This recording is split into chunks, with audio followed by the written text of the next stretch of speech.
There we go. Can y'all see me now? Let me know. Can everybody see me? All right. Let's see. I see we got VA Beach. We got Connecticut. Let's give people a chance to come on all platforms. By the way, y'all, we're streaming live on Facebook, Instagram, YouTube, and TikTok.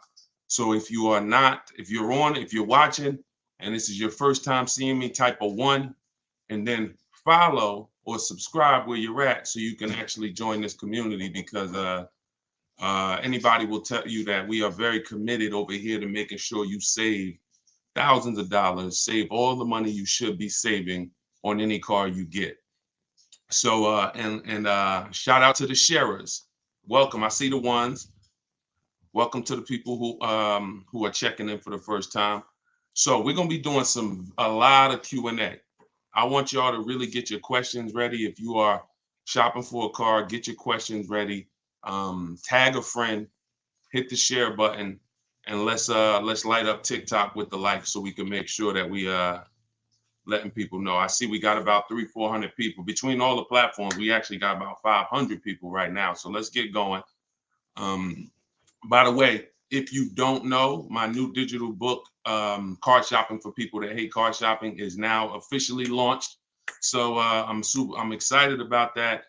You can get it anytime while you're watching for 75% off by going to my TikTok bio or my Instagram bio. You got 75% off for I believe 30 minutes. And if you're watching on YouTube or Facebook, let me put up the banner so that you guys can get yours. You could go to deshonsbook.com, or you can scan the QR code. All right, so let's get to it. Do we wait till the election to buy a car? I wouldn't. You know what? I would be in the market early. There's two very important dates y'all have to remember when you're car shopping. Two very important dates. And this will help you to not procrastinate, but it'll also help you not to rush. Your first date is the as soon as date. Remember that. What is the as soon as date? That's the soonest you could buy a car. That's the soonest you can accept a deal. We call this the as soon as date. So if you are watching, if you're watching and you're like, Deshone, I could buy a car tomorrow. There's nothing stopping me. Then that means your as soon as date is tomorrow. Now you might be saying, Deshone, I'm waiting for my taxes. I'm waiting for my taxes to come. I want to have some money down. Then your as soon as date will be when your taxes come. See, your as soon as date is always when you are able to accept the deal. Now, second date is your no later than date.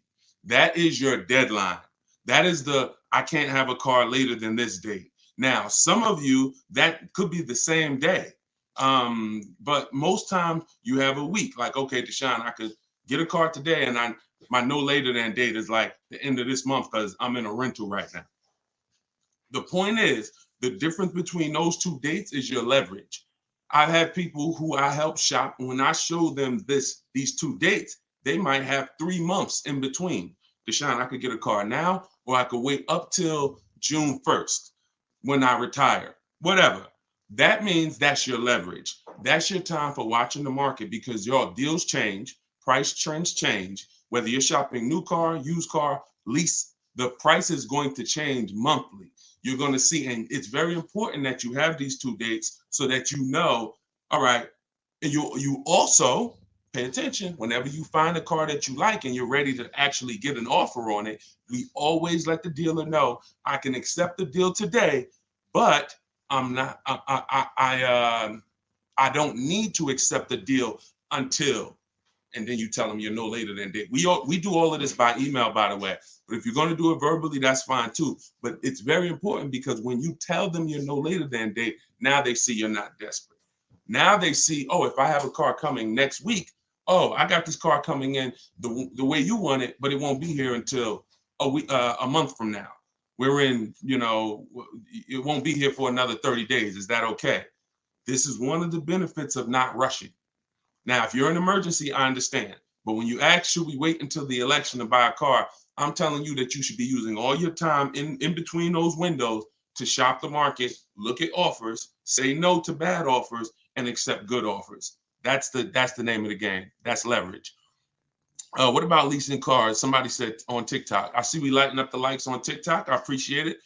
Could everybody who shares If you are a sharer, I know not everybody's a sharer. If you are, could everybody share this broadcast with somebody?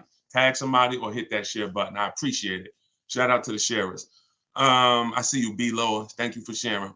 What about leasing cars? Is that a good idea? Absolutely, y'all. Listen, the biggest thing that has been taught the wrong way is that leasing cars is the most expensive way to own a car. It's a lie. If you are not keeping a car more than 8 years, you are losing thousands of dollars not leasing. I'm gonna give you an example. I'm gonna put up on the screen right here. This is Taupe. Taupe, she leased a BMW. You can see right here that the MSRP of the BMW was $54,750.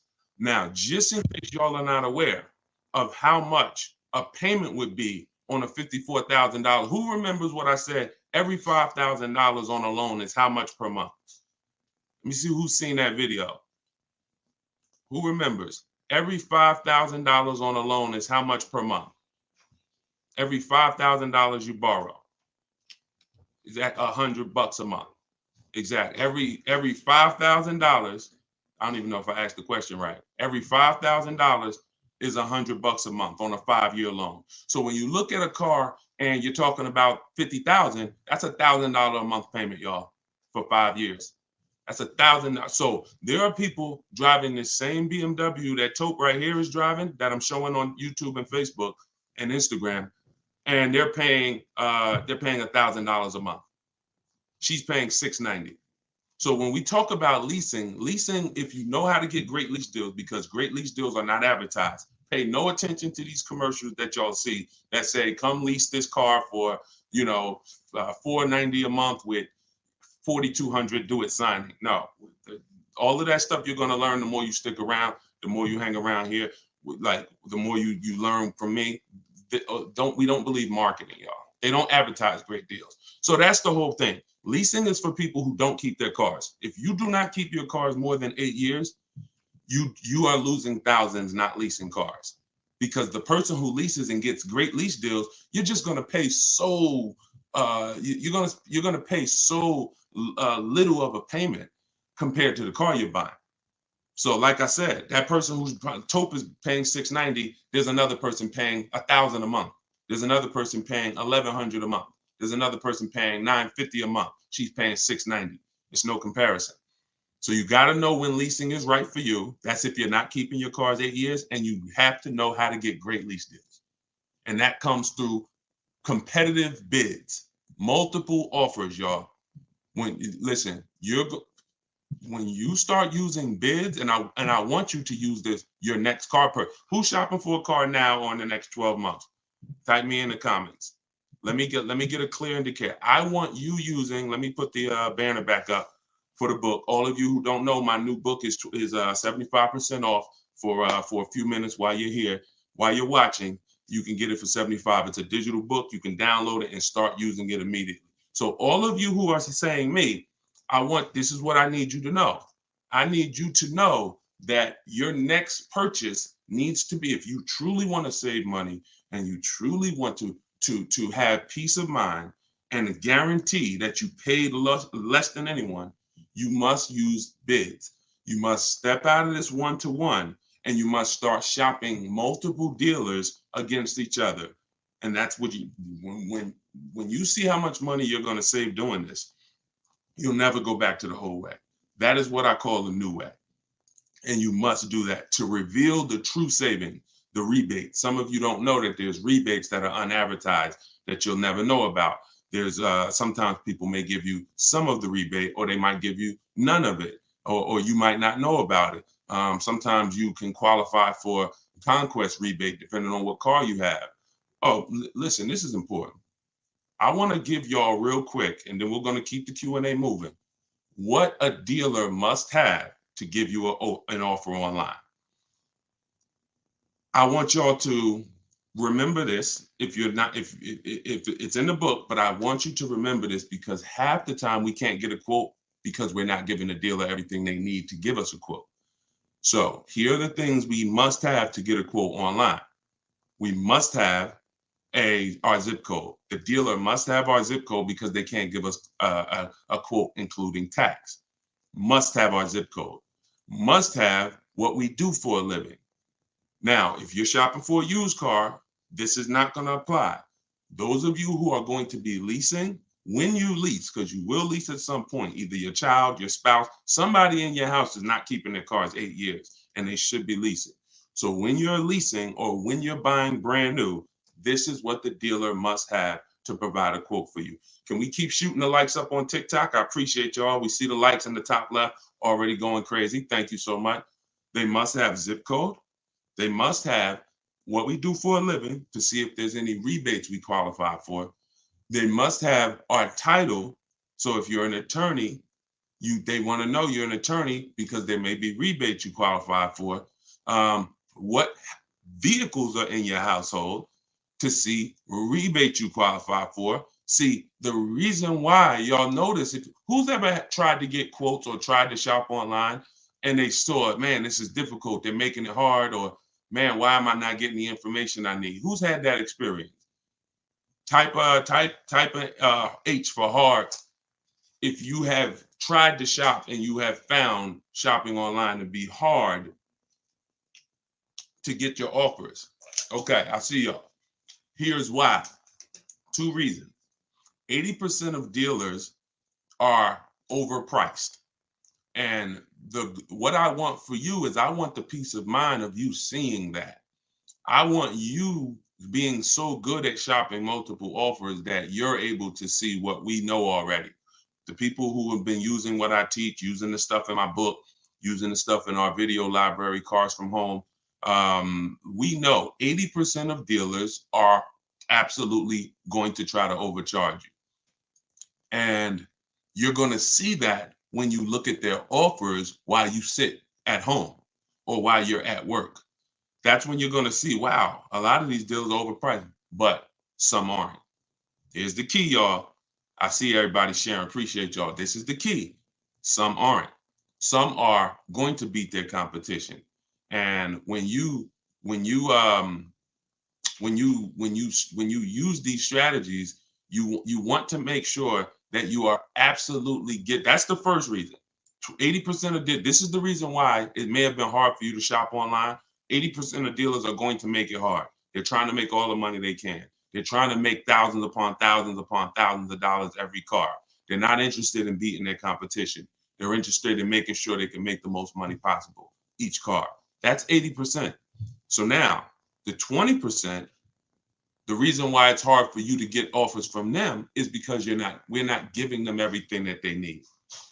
In order to beat the competition, in order to make sure that you have a price quote that beats everybody else, the dealer must know what you do for a living, where you work at, any affiliations you have in terms of Costco, in terms of AAA, in terms of any affiliations. You never know when a particular brand is doing a rebate with a particular organization for that month.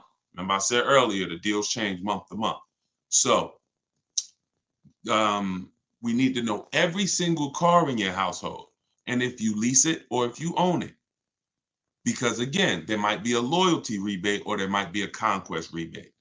And then here's what we do when we contact. In my book, you're using all my contact. You're saying exactly what I would tell you to say. Thank you, Peyton. You're not making up your own. That's why I want you to get the book. It should, let me know. Somebody said it's still showing the normal price. Let me reset. It should be showing the 75% off price. If you're on Instagram, go to my Instagram bio. You're not going to leave the broadcast. If you're on TikTok, go to my TikTok bio. Let me know when you try to get your copy, if it's showing the 75% off price. And I'll try to reset it. So let me get back here. Okay. My wife is going in for a recall for her car today. She has 6 months left, 6 months left on the lease, and the sales department reached out and asked if she wants to look at a new lease. So who has dealers calling them, asking them to come in and saying, hey, we'll buy your car, we'll look at, we'll get you out of your car, we'll upgrade you, we'll try to keep your payment the same. Who has dealers calling, reaching out to them saying that? Type me if you're experiencing that right now, or if you have experienced that. Okay, Lynn has, I see you. What's up, JRP, watching in New Jersey? Great to see you. Okay, so Jan, so a lot of people, all right, look, a lot of people, all right, I see Kim Breeze. All right, so here's the reason, and here's what we must do. They want to tell us what our car is worth before we figure out what it's worth. The old days, you wanted more money than a dealer was going to pay you, you sold your car privately, right? We don't need to do that anymore. What we need to be doing is getting offers from the people that buy cars. And this is bidding. And it still goes back to bidding, y'all. Everything you're going to learn from me is going to be you learning to get bids on every part of your car deal, because that's what's going to give you price assurance. That's going to give you your price guarantee. So they want to look at your car and assess the car before you do. That's why we always must know what our car is worth, and we always must know if we have any equity and how much equity we have. And here's how we do it. We call our bank, or we call our leasing company if we're leasing, and we say, hey, how are you? I'm calling to get my payoff. Don't look on your contract. Don't get the residual value. Don't base it off that. You're calling to get your payoff.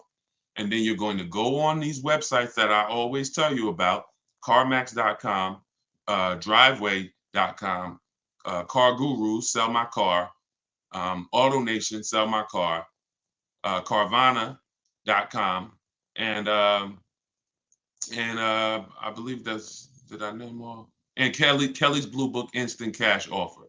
This is going to get you about 6 offers on your car, and this is going to tell you what your car is really worth. These people don't lowball. They are very competitive. They know that they're fighting against each other to buy cars.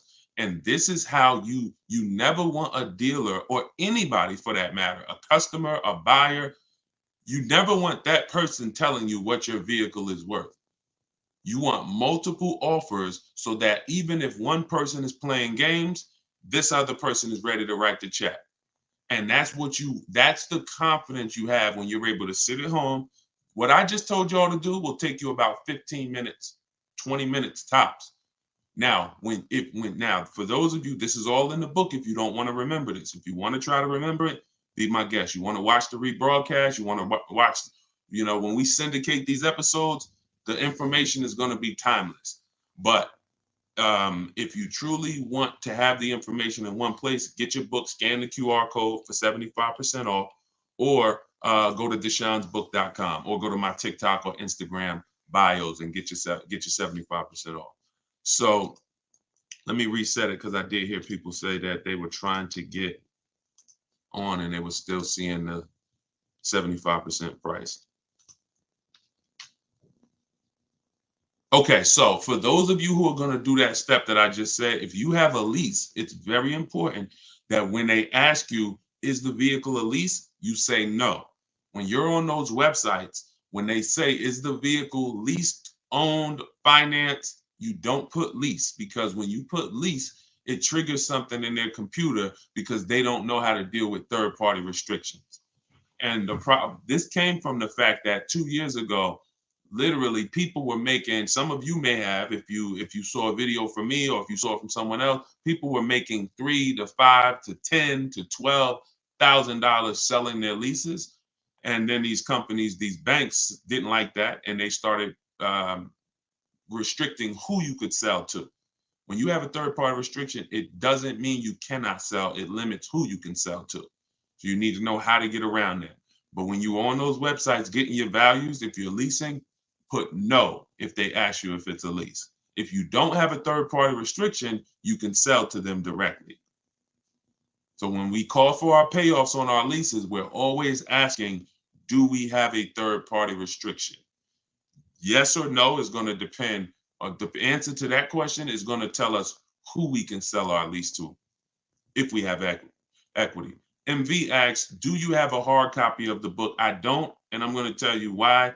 The book is really an action guide, and it's designed to warp you to various places that are relevant to you. So I'll get to a part in the book where I say, if you are going to be, keeping your car more than 8 years, click this. If you're going to be keeping your car less than 8 years, click this. And then it'll take you to the section where you're supposed to be. So that way, if you're purchasing, I don't want you reading anything about leasing. If you're, and vice versa. So that book is meant, if you're a high mileage driver, I don't want you reading things that don't apply to high mileage drivers. You need a specific strategy and path for high mileage drivers. And we couldn't do that with a print book. We could only do that with a digital book. We also have links to videos. So there's going to be certain parts where I say, hey, let me explain this to you. And then I say, click here if you want to see this in video form. All right.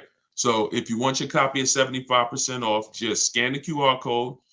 It's only available for a couple minutes because it's part of our book launch, but I want to give everybody an opportunity to get it at a reduced price. Even though we've sold a lot of them at $97, even before it was out. So it's worth every penny. But all right, let's get back to the question. How do you go from owning to leasing? Oh, this is a great question. Should you do that? Bonetta asks, how do you go from owning to leasing? And we're going to rotate all through questions. Instagram, TikTok, YouTube, Facebook. We're going to be getting questions from everybody.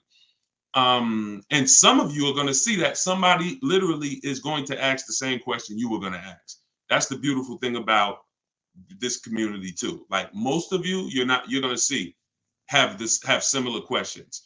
So how do you go from owning to leasing? Should you do that? Absolutely. If you're not keeping your next car 8 years, and if you're not keeping the current car you're in 8 years. Some of you, who's in a car that they own, that they don't see themselves keeping it more than 8 years.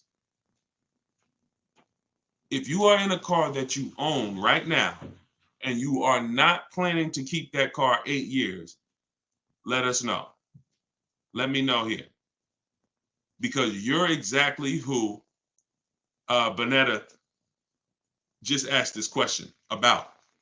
Me, but only because I need more space now. Now that happens sometimes, Keisha. That's one of the reasons I explained that on another broadcast. One of the reasons people have negative equity is you switch cars and it's an emergency. That's understandable. We don't want that happening too much, but it's allowable. Okay, so I see Richard Hampton on Instagram. I see Key Cole. All right. Okay. So if you're in a car that you own and you're not keeping it 8 years, then you should be, unless one exception is if you buy inexpensive cars. Sometimes we buy $5,000 cars, $7,000 cars, inexpensive cars under $10,000 basically. But if you're buying like $18,000 and $25,000 pre-owned cars and new cars, then this absolutely applies to you. If you're not keeping your car 8 years, then you should be looking to transition out of that car into a lease because you're going to drive a better product for the money you're paying. Right now, when you look at what you're paying, you're not driving the most for your money because you bought a car and it's going down in value every day versus somebody like this young lady. Like this guy, Greg. If you're on Facebook and Instagram and YouTube, you can see this. Look, this is a $56,000 vehicle, y'all. Look at this. He just got this Kia. You can see the date, February 9th, he picked it up. Look at the payment. It's $527 a month, y'all. You need to grasp that there are people who are driving this car now because they were taught never to lease, and they are paying a $56,000 car is an $1,100 a month car payment all day long.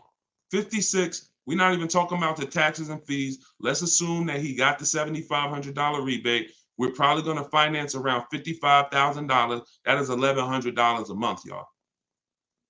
It doesn't surprise me when I see these videos where they're showing, the average car payment is over $1,000, or look how many people have payments of $1,000 or more. Yeah, because you can't even get a $56,000 car without going over $1,000 unless you just put a ton of money down. But look at the lease deal that Greg got, $527. You think he cares about anybody who taught him that I shouldn't be leasing? Look at what I'm driving. Look at what I'm paying. Look at what I'm driving.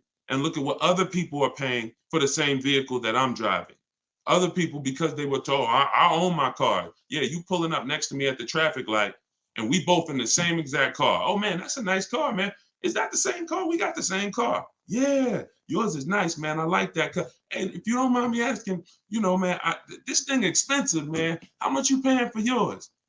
Um, Man, I don't want to, I got a pretty good deal on it, man.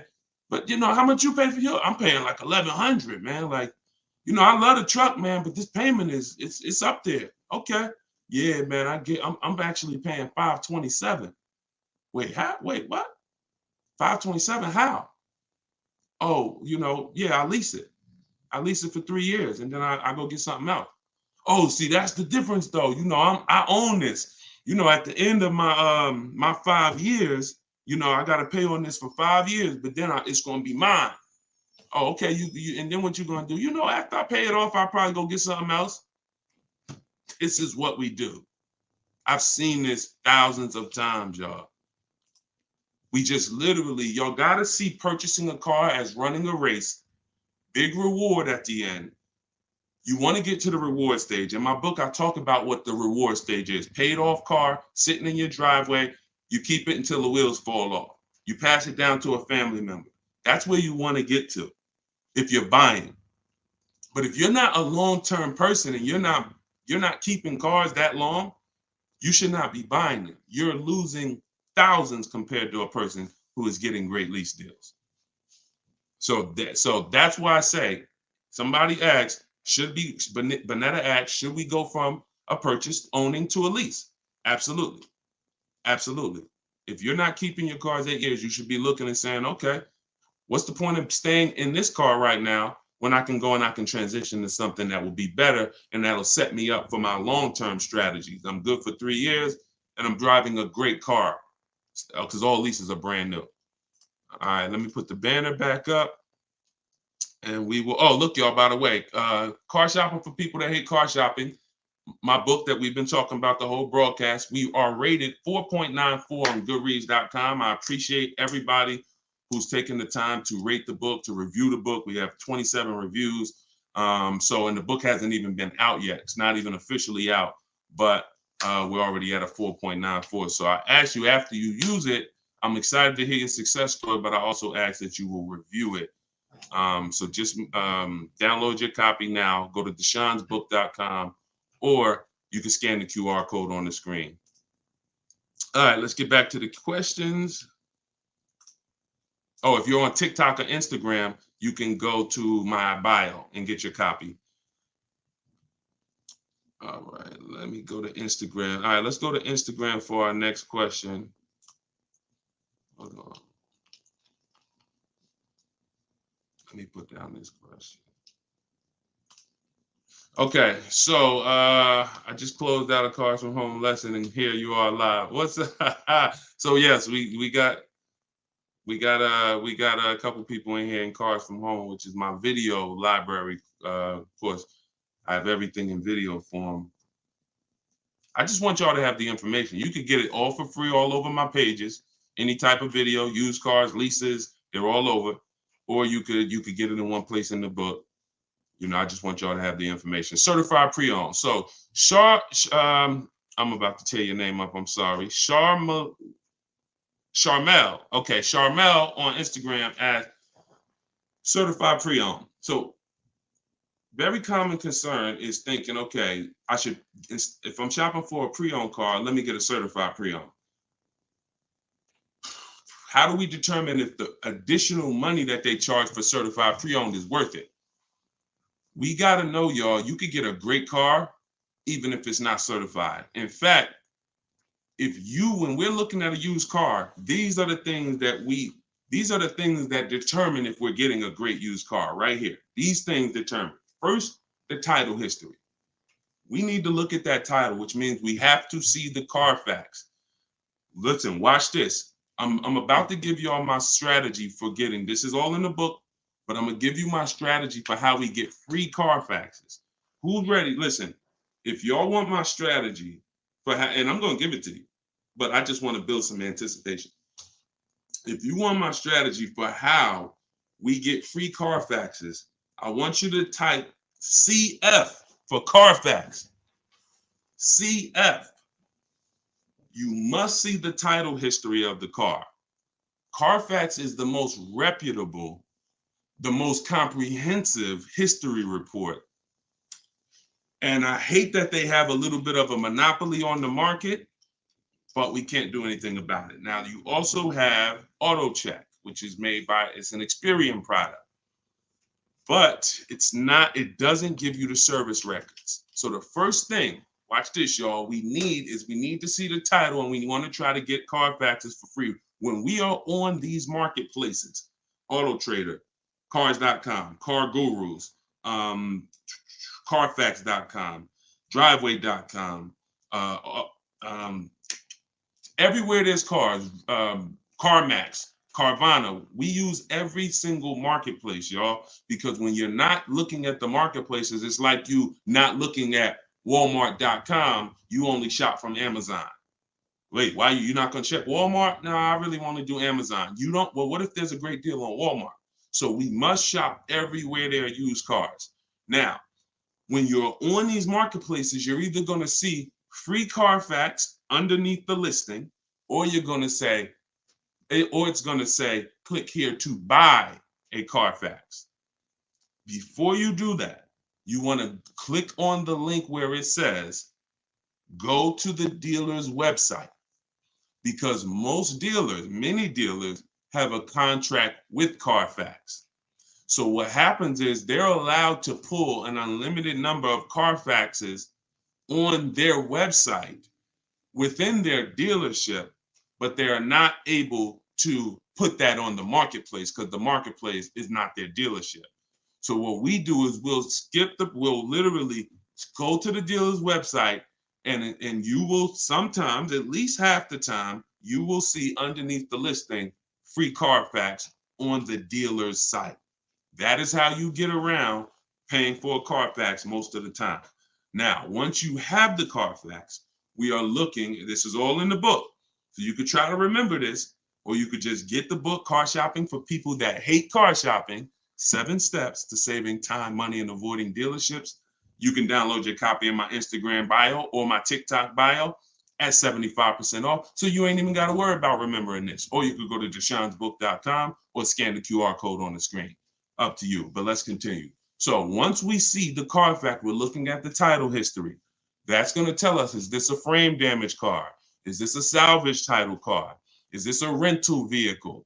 All the things we need to know for the quality of the title. Very important.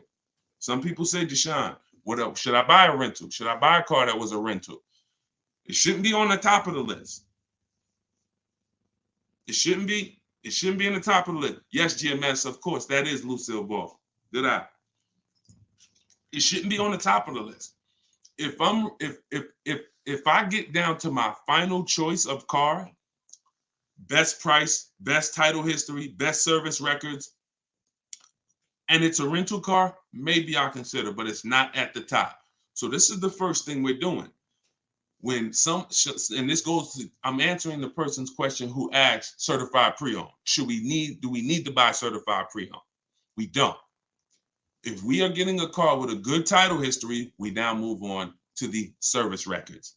This is the absolute most important thing on the title to make sure, or on the history report to see if this was a good car. Who's had a car that they bought used and the car broke down on them? Not quite a lemon. If you had a lemon, that's worse. You could put a picture of a lemon if you got the emojis. If you had a lemon, that sucks. I'm just talking about a straight up car that just broke down, like they didn't, transmission went out, head gaskets blew, like, whatever. So, okay, so many of you have experienced this. This sometimes could be avoided by checking the history, the service records, because sometimes we're getting cars that are older cars and we don't know how the person beforehand took care of them. One of the biggest indicators is looking at those service reports. What you want to see on that Carfax, y'all, is multiple service records, oil changes, tire rotations, oil change, scheduled service, scheduled service. If you have seen a Carfax report like that, then the peace of mind you get is incredible. Because that is what tells you the owner took care of the car. So first thing is the title history. Second thing is the service records. Third thing is the accident report. Accident report. Some people are big on, Deshone, I'm not buying a car if it has an accident. That's fine. When you look at these cars, just know you're going to see multiple kinds of accidents. Shout out to the sharers. Thank you for everybody sharing. I see you. I appreciate you. If you have not shared the broadcast yet, I appreciate you sharing. If you want to help us spread this mission and get this information out, thank you for lighting up the likes on TikTok. I see y'all. Thank you so much. So when you are doing, when you look at accidents, they come in really two sizes, like serious accidents and minor accidents. Minor accidents are you backing out of a Walmart parking lot, and somebody taps you.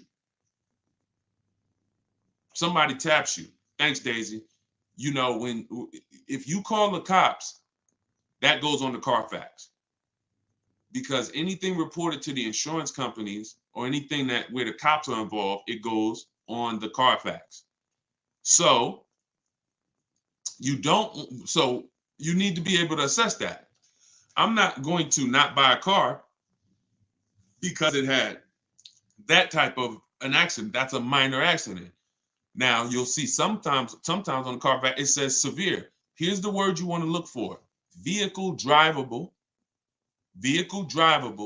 This is all in the book, by the way, for those of you who like Deshone. I love this live. I love this broadcast, but I'm not trying to remember all this. I'm just going to get the book, especially because it's 75% off in my TikTok bio and in my Instagram bio. Scan the QR code or go to deshonesbook.com and get your book. So when you're looking at accidents, if you see vehicle drivable, then that means the vehicle left the scene drivable. That's a good sign.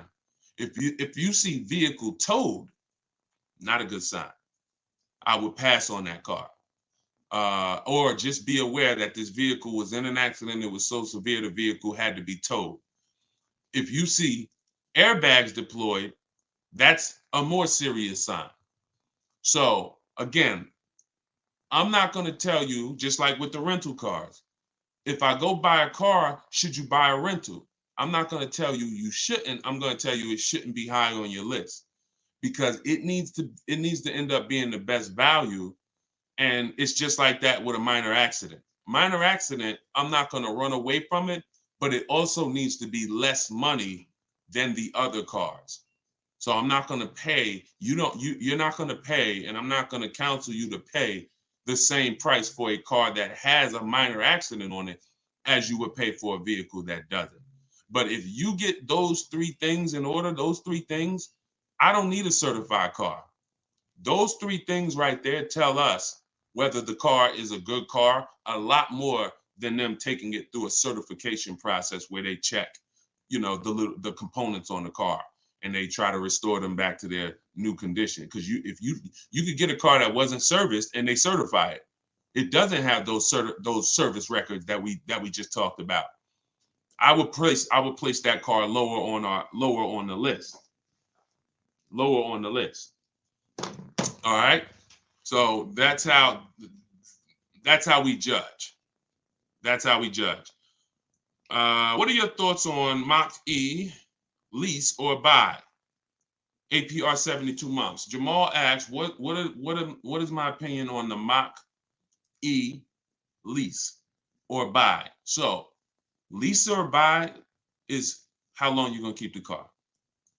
I want y'all to type. Listen, as you come in, let me know how long on average how many years are you going to keep your next car? Come on, let's light up the chat. Everybody who's in the market for a car or will be soon, I want you to throw this out. How many years are you going to keep your next car?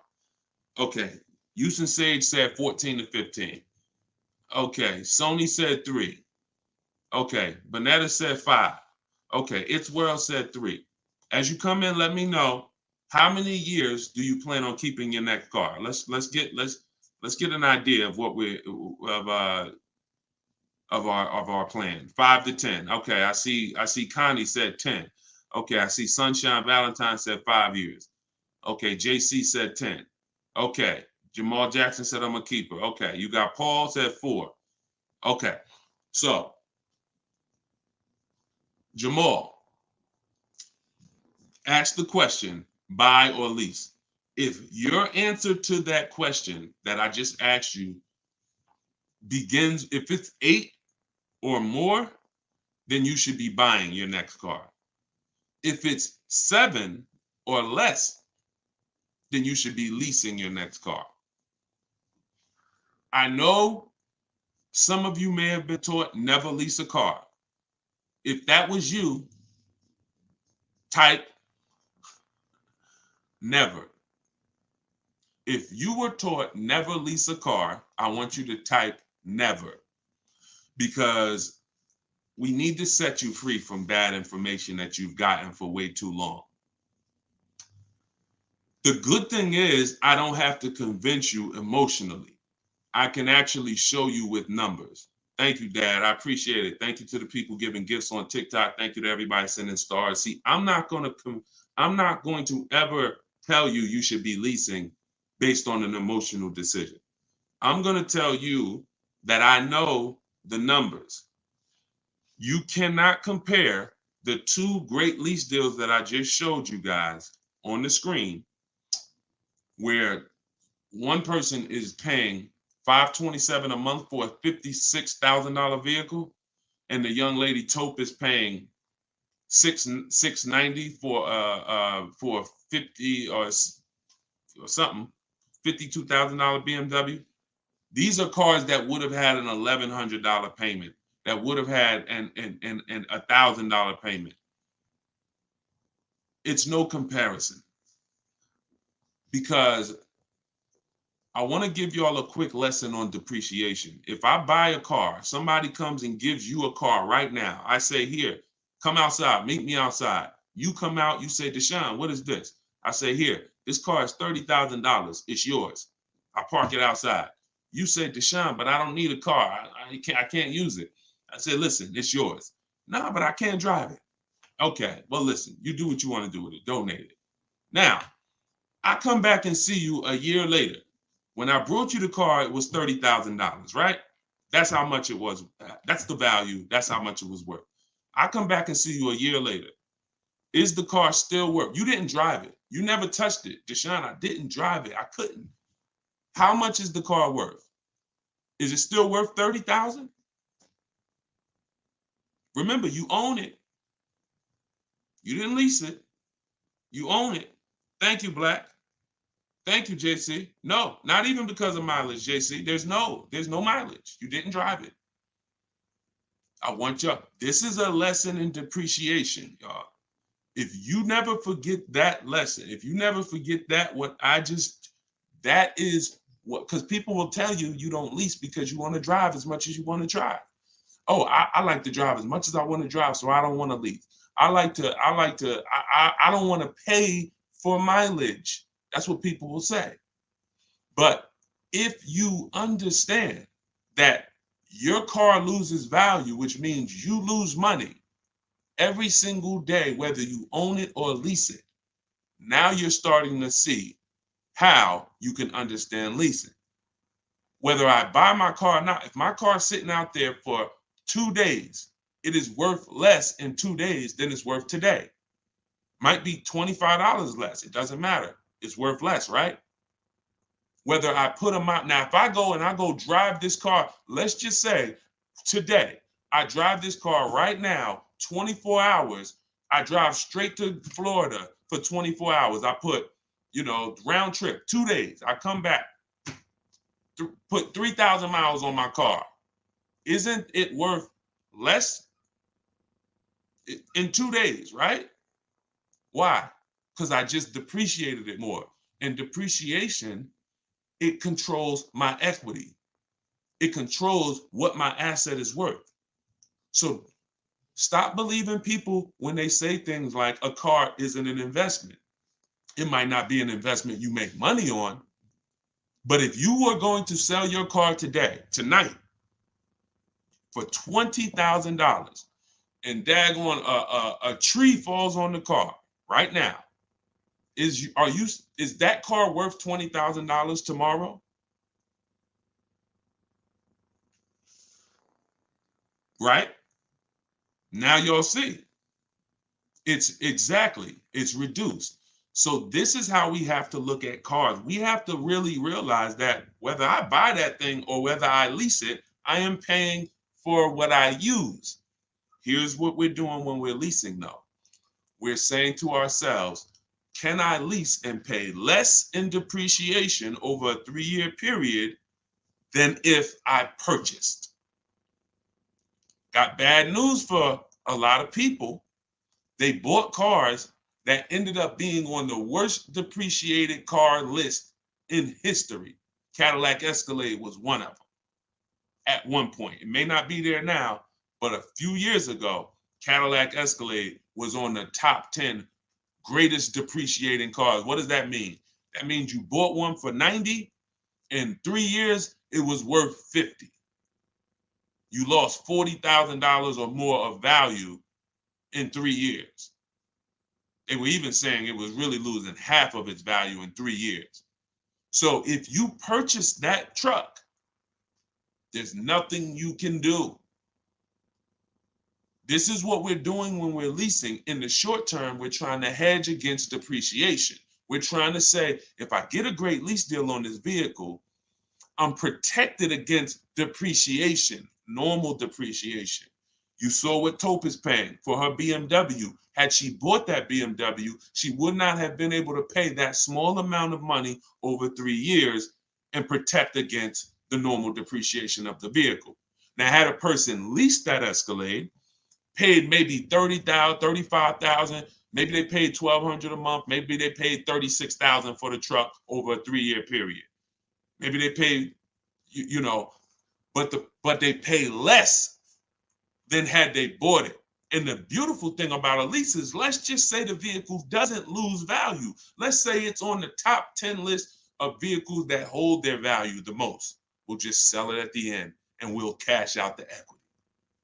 So leasing gives you an opportunity to protect against the depreciation of the vehicle. And if the vehicle doesn't depreciate, or if it holds its value better than normal cars, we can sell the lease at the end and put that money in our pocket. Beautiful. So you lease if you're not keeping your car 8 years, you purchase if you are keeping your next car 8 years. If you go with those rules, you're gonna win. Thank you. I appreciate it. All right, so this is priceless information. This is all in the book. If you just jumped on, this is all in my new book, Car Shopping for People That Hate Car Shopping. I break this down in steps, 7 steps to saving time, money, and avoiding dealerships. This is a system. None of this is guesswork for me. This is a system, and I would like y'all to use it. So get your book, 75% off. Get yours in my TikTok bio or my Instagram bio, or you could scan the QR code on the screen or go to deshonesbook.com while it's 75% off. Okay, so this is beautiful. Yeah, we still got hundreds of people on here, so let's just keep it going. I currently have a Kia Sorento. I'm trading it. It's way too much to deal with, even though it's paid off. That's fine, as long as you know whether you're leasing or buying your next car. Don't go, and when you say it's too much to deal with, are you saying that because it's having issues? If it's having issues, then we just make sure, y'all, before we get too happy about cars sometimes, we must go to Google. I'm going to show y'all something real quick. Let me share my screen. Let me show y'all. Hold on. Let me see if I can share my screen. All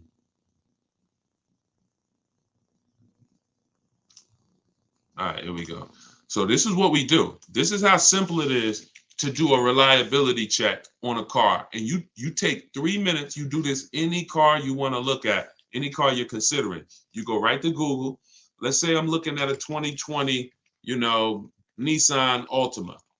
I'm going to type this in, 2020 Nissan Altima reliability. And then I'm going to look at the first couple articles. Now look at this, 2020 Nissan Altima. You got to put in the year that you're looking for. 2020 Nissan Altima predicted reliability score of 79. That's not great. That's not great. And here's the thing, reliability is the first 3 years of the vehicle's life. You want to skim the first couple articles and see what they're saying about this car. You know how many people out here right now that are in the market for or are buying a 2020 Nissan Altima and don't realize that the reliability rating is a 79? And we're going to go deeper. After we do reliability, you now change that to longevity. Longevity. Look, now in terms of mileage and overall lifespan, you expect somewhere between 250 and 300,000, but you want to pay attention to the year. And look at this. It's on a dealer's website. You got to know where the information is coming from. We're looking for a third-party site. We're looking for a vehicle history. JD Power can be good sometimes. You want to skim these, and you want to just click on anything that alerts you. Anything that alerts you. Sometimes you'll see vehicles known for transmission issues, vehicles known for electrical issues, yada, yada. You must do this. And then for those of you who are buying a new car or leasing a new car, here's what you're going to type in. You're going to type, you don't need to do longevity if you're leasing. Doesn't matter. Longevity is 7, 8, 10 years down the road, what they're saying about the engine and all of that. But you want to do 2020 Maserati Ghibli. You want to type in initial quality. Initial quality is your first 90 days. And you want to skim that. That's when people get this car. What are they saying about this car in the first 90 days that they have it? That's initial quality. So if that car is in the shop, if that car is having issues, if the technology is difficult to use or understand, that's stuff that's going to show on these three things. So that's how you check, y'all, to protect these small things that I'm showing you. These things don't take time. It don't take a lot of time. It takes 5 minutes to check initial quality report, longevity reports, and reliability report. It takes 20 minutes to do an equity assessment to see which cash buyer is going to pay the most for your car, which cash buyer is going to pay the most for your lead. Can we keep running those likes up on TikTok? It's crazy how many likes we got. I appreciate it. Can y'all just keep tapping the screen as you come in? And shout out to the sharers. Appreciate everybody. That stuff. See, so it's not that you're not doing things that are costing you money because you just don't want to do them or because they take a lot of time. That's not the reason you haven't been doing these things. The reason is you haven't known to do these things. That's the difference. You haven't known to do these things. So what you're going to learn from me is all over my videos, I don't hold back any information. You see all over my videos, they're all for all the info. But the thing about the videos is they're for different people. Some of you, your next vehicle, you're going to lease it. Some of you, your next vehicle, you're going to purchase it. Some of you, your next vehicle, you're going to purchase it and you need a loan. Some of you, your next vehicle, you're going to purchase it and it's going to be pre-owned. So some of you, your next vehicle, you're a high mileage driver. If you're a high mileage driver, you drive more than 20,000 miles a year, type HM for high mileage. If you drive more than 20,000 miles per year, type HM for high mileage. Oh, let me go back to it.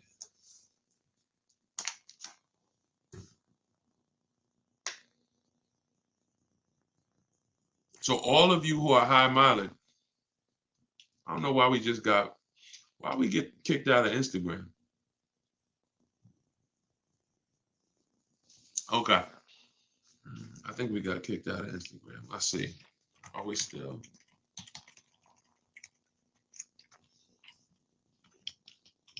Okay. So if you're a high mileage driver, you'll see some videos in there for you. So the reason why I said I don't want y'all going through all the videos is because I know that those videos are for like 16 different types of people. And I don't want you getting confused saying, wow, is this for me? Oh, no, he's talking about leasing in this video. Oh, is this for me? Oh, no, this is for high mileage people. But when you get the book, get your book 75% off. Normal price is $97. You go get it for $24. You get it for 75% off, and you use it immediately. And you're going to see that there's a path just for you if you want all the information in one spot. So it's up to you. I'm always going to give all the information, but if you want it all in one spot, then go download your copy of Car Shopping for people that hate car shopping. All right, let's see. All right, we'll do a couple more before we jump. Let's go. Purchase by from dealership. You own the equity in that vehicle. Hold on, I'm trying to see which question. Initial quality. It's not the initial quality report. I just skimmed through the website. I skimmed through what the third-party website said. How do we get one-on-one consultation? I don't do one-on-one consultations. I do have a video version of my book called Cars from Home University. It's a visual library where instead of it being in text, instead of being written, it's in step-by-step videos. And then I have people that I work with in my coaching program who are in that, but I don't do one-on-one. Hold on. Let me know if y'all can still hear me. I get a lot better results coaching hundreds of people at one time. And I found like your situation is not special. That is really to say that I have worked with so many people. There's only about 16 different situations in car buying. So although you might think, oh, I got a special case, Deshone, I really need like no, you don't. You don't. I have every path that anyone could need to get a car, no matter what their starting point is. And your situation is not special.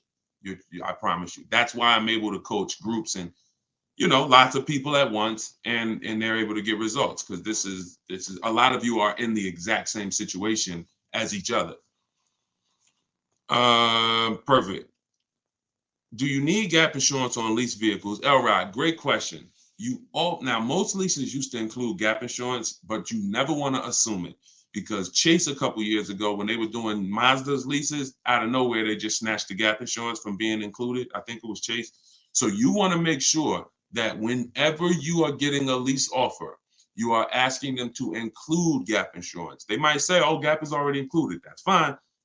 But make sure, because sometimes they'll actually try to tell you about it later, and you'll say, wow, and I thought it was included. No, they stopped including it, and now it's $250, or it's extra, it's an extra $18 a month, So make sure when you are getting your offers, you are always getting it with gap insurance. Whenever we send, like, we do this by email. So those of you who are using the book, doing this by email allows you to keep everything organized. We don't use our personal email, but we always, when you send my template, it says on there, please make sure you include gap insurance.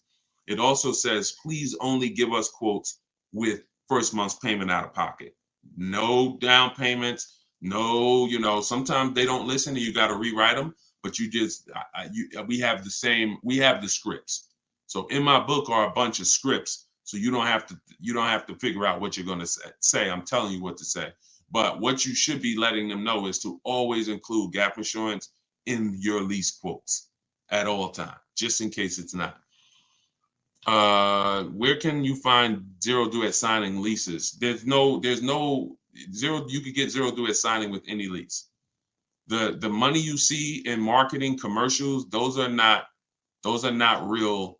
Those are just crafted, customized offers. They're not deals. None of those commercials that y'all see about leasing a car is a deal. Like, these are great deals are not advertised. When you saw what Tope was paying for her car, you saw what Greg is paying for his vehicle. I'm going to show y'all, like, whenever you see somebody who's getting a deal, if I told them how to get a deal, that's not a deal that would ever be on a commercial. That's not a deal that would ever be even public. That's a deal probably one manager knew about and said, man, we ain't making no money on this. All right, go ahead. Let's go ahead and get the deal done. And he just reluctantly wanted to do it, didn't want to do it, but said, all right, let me do it. That's a deal. Everybody in the place ain't getting deals. They're just paying regular prices. And most of you, once you start getting bids the way I teach, once you step out of the old way of car shopping, you'll see that some of you weren't getting deals in the past. You were really just paying the regular prices. Okay, we need to guarantee we are getting deals, and we need to guarantee we are paying less than everyone. But when it comes to zero down, no problem. We get zero down. All of these people that you're going to see as I share with you, there's not many people that have learned from me that have put money down on a lease. Sometimes if you can get the lease deal at the price you want with no money down, do it. But there is a place for down payments.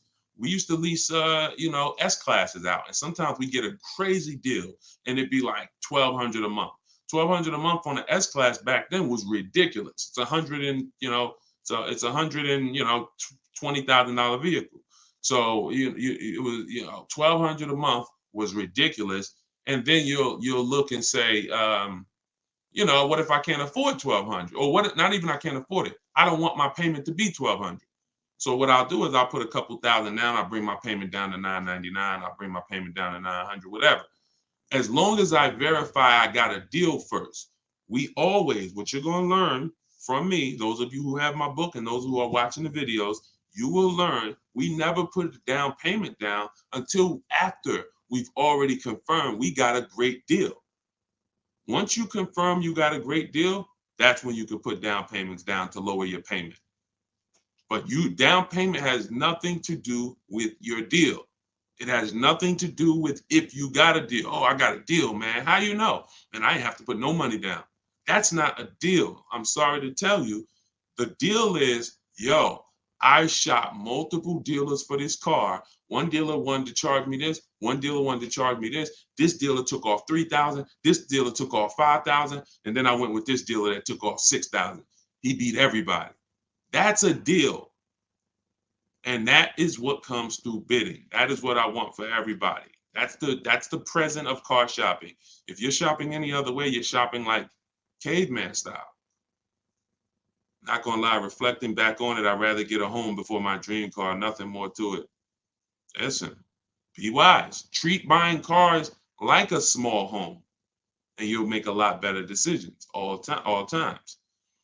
Just got my book. Thank you, Coconut Fred. I appreciate it. Enjoy it. Use it. I can't wait to see your success story. It has everything in there you need to save money on all your car purchases. For you, your family, doesn't matter if you're purchasing, leasing, used car, new car, it's in there. High mileage driver, whatever situation you find yourself in, it's going to lead you through it. If I bought a car in 2000 and they just recently repossessed it, what can I do about that? You bought a car in 2000, maybe you meant 2020. If you've missed the opportunity to get it back, then it's gone. All you could do is try to rebuild from this point on, and rebuilding is going to be uncomfortable because there's really two reasons we lose cars besides an emergency, besides a hardship. A real hardship is my job loss, God forbid somebody passed away. That is a real hardship. But the two reasons why we're losing cars is because we buy over budget. That could be our fault, could be somebody else's fault who helped us do the deal, it could be both. And we're not getting quality cars. And sometimes that happens both. So if you bought a car and you knew my budget was 500 and dag, I'm paying 600. I can't, this 600 is tight. That could hurt you. If you bought a car and you're under your budget, but the car has problems, which means we didn't get a quality car. It is very important that we get the best car our money can buy. Because when we don't, we're here and we got a car we could afford, but the car is giving us problems. Now the whole plan is ruined. The whole plan, I was going to keep this car for a while. I wanted to just pay it off. You know how many people, some of you may have experienced it. Have you ever had a car that you was planning on keeping, you had no desire to change it, and then all of a sudden the car started messing up? If you understand that, that's the second reason why people lose cars. Cars acting up. So we got to get a quality car, and we have to buy a car below our budget. That is the key to not losing these cars, because sometimes they both hit you at once. You daggone in a car and it's having problems and it's over budget. That is the repo recipe. That's really, so all you can do if you're in a situation now is go to Shonda Martin, wherever you're at, follow her, and start rebuilding your credit. And whatever car you get should be an inexpensive car. If you are rebuilding your credit, you're going to pay more. If you need a car right now, you're going to pay more in interest. But if you go too crazy and you want to go out and drive a $20,000, $30,000 car, they're going to bury you, because you're coming in with a repo, desperate in need of a car, and they're going to sense that, and you can't control your financing like someone with good credit can. And you could get bids. When you got good credit, you could get bids from lenders. You could get bids from 10, 20, 30 lenders. That's what I'm going to show y'all how to do. That's what's in the book. You can't do that with bad credit. So you're limited. So if you're limited, the best thing for you to do is to go small, buy the least expensive car you could get a loan on to get yourself from point A to point B, $8,000 car, $10,000 car, small as you can, forget all the amenities, and get the newest car, the best car you could get, and then you drive that for 2 years, you rebuild your credit, and then in 2 years you could go and get yourself a lease. You could go do what you want to do.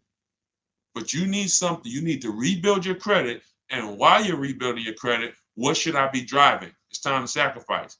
This is not the time to go and pull the new SUV off the lot. Or, oh, you know what? I really need an SUV. I'm going to get this one, blah, blah, blah. This is not the time to do a deal where on that paperwork it says $20,000 or 25 or 30. This is not the time. This is the time where that paperwork should say $10,000 loan. You should be getting a Toyota Corolla, smallest car you could get. You pay for size, so you should be getting the smallest car you could get. So that I'm gonna just get me a 4 or 5 or 6-year-old car. Hopefully, I could get it for like 10 grand, because it was only 22 when it was new. It was only 22,000 when it was new, so it ain't gonna be 17,000 pre-owned. It's 17,000 pre-owned when it was 40, 50 grand new. No, we want a small car, point A to point B. This is your car to rebuild. And if you do that, you can set yourself up with a great foundation. If you don't, you can end up like a lot of people. Bad credit, go get me a nice car. I'm going to have a 22% interest rate. I'm overpaying for the car because they know I want it. So I'm not even getting a great price on the car. I'm getting banged out on the interest. And this is just a financial ruin. This is financial ruin. 2 years from now, I'm no closer to being able to rebuild. I got a high car payment. Again, it's a perpetual cycle of horrible financial decisions. So Dave said, get that SUV. You only live once. Just kidding. Absolutely, man. Yeah, Shonda is awesome. Anybody when it comes to credit, I send them to Shonda Martin. She's on any platform that you're watching on. Road to 750 plus. All right, so this is what we do, y'all. 75% off. Get your book.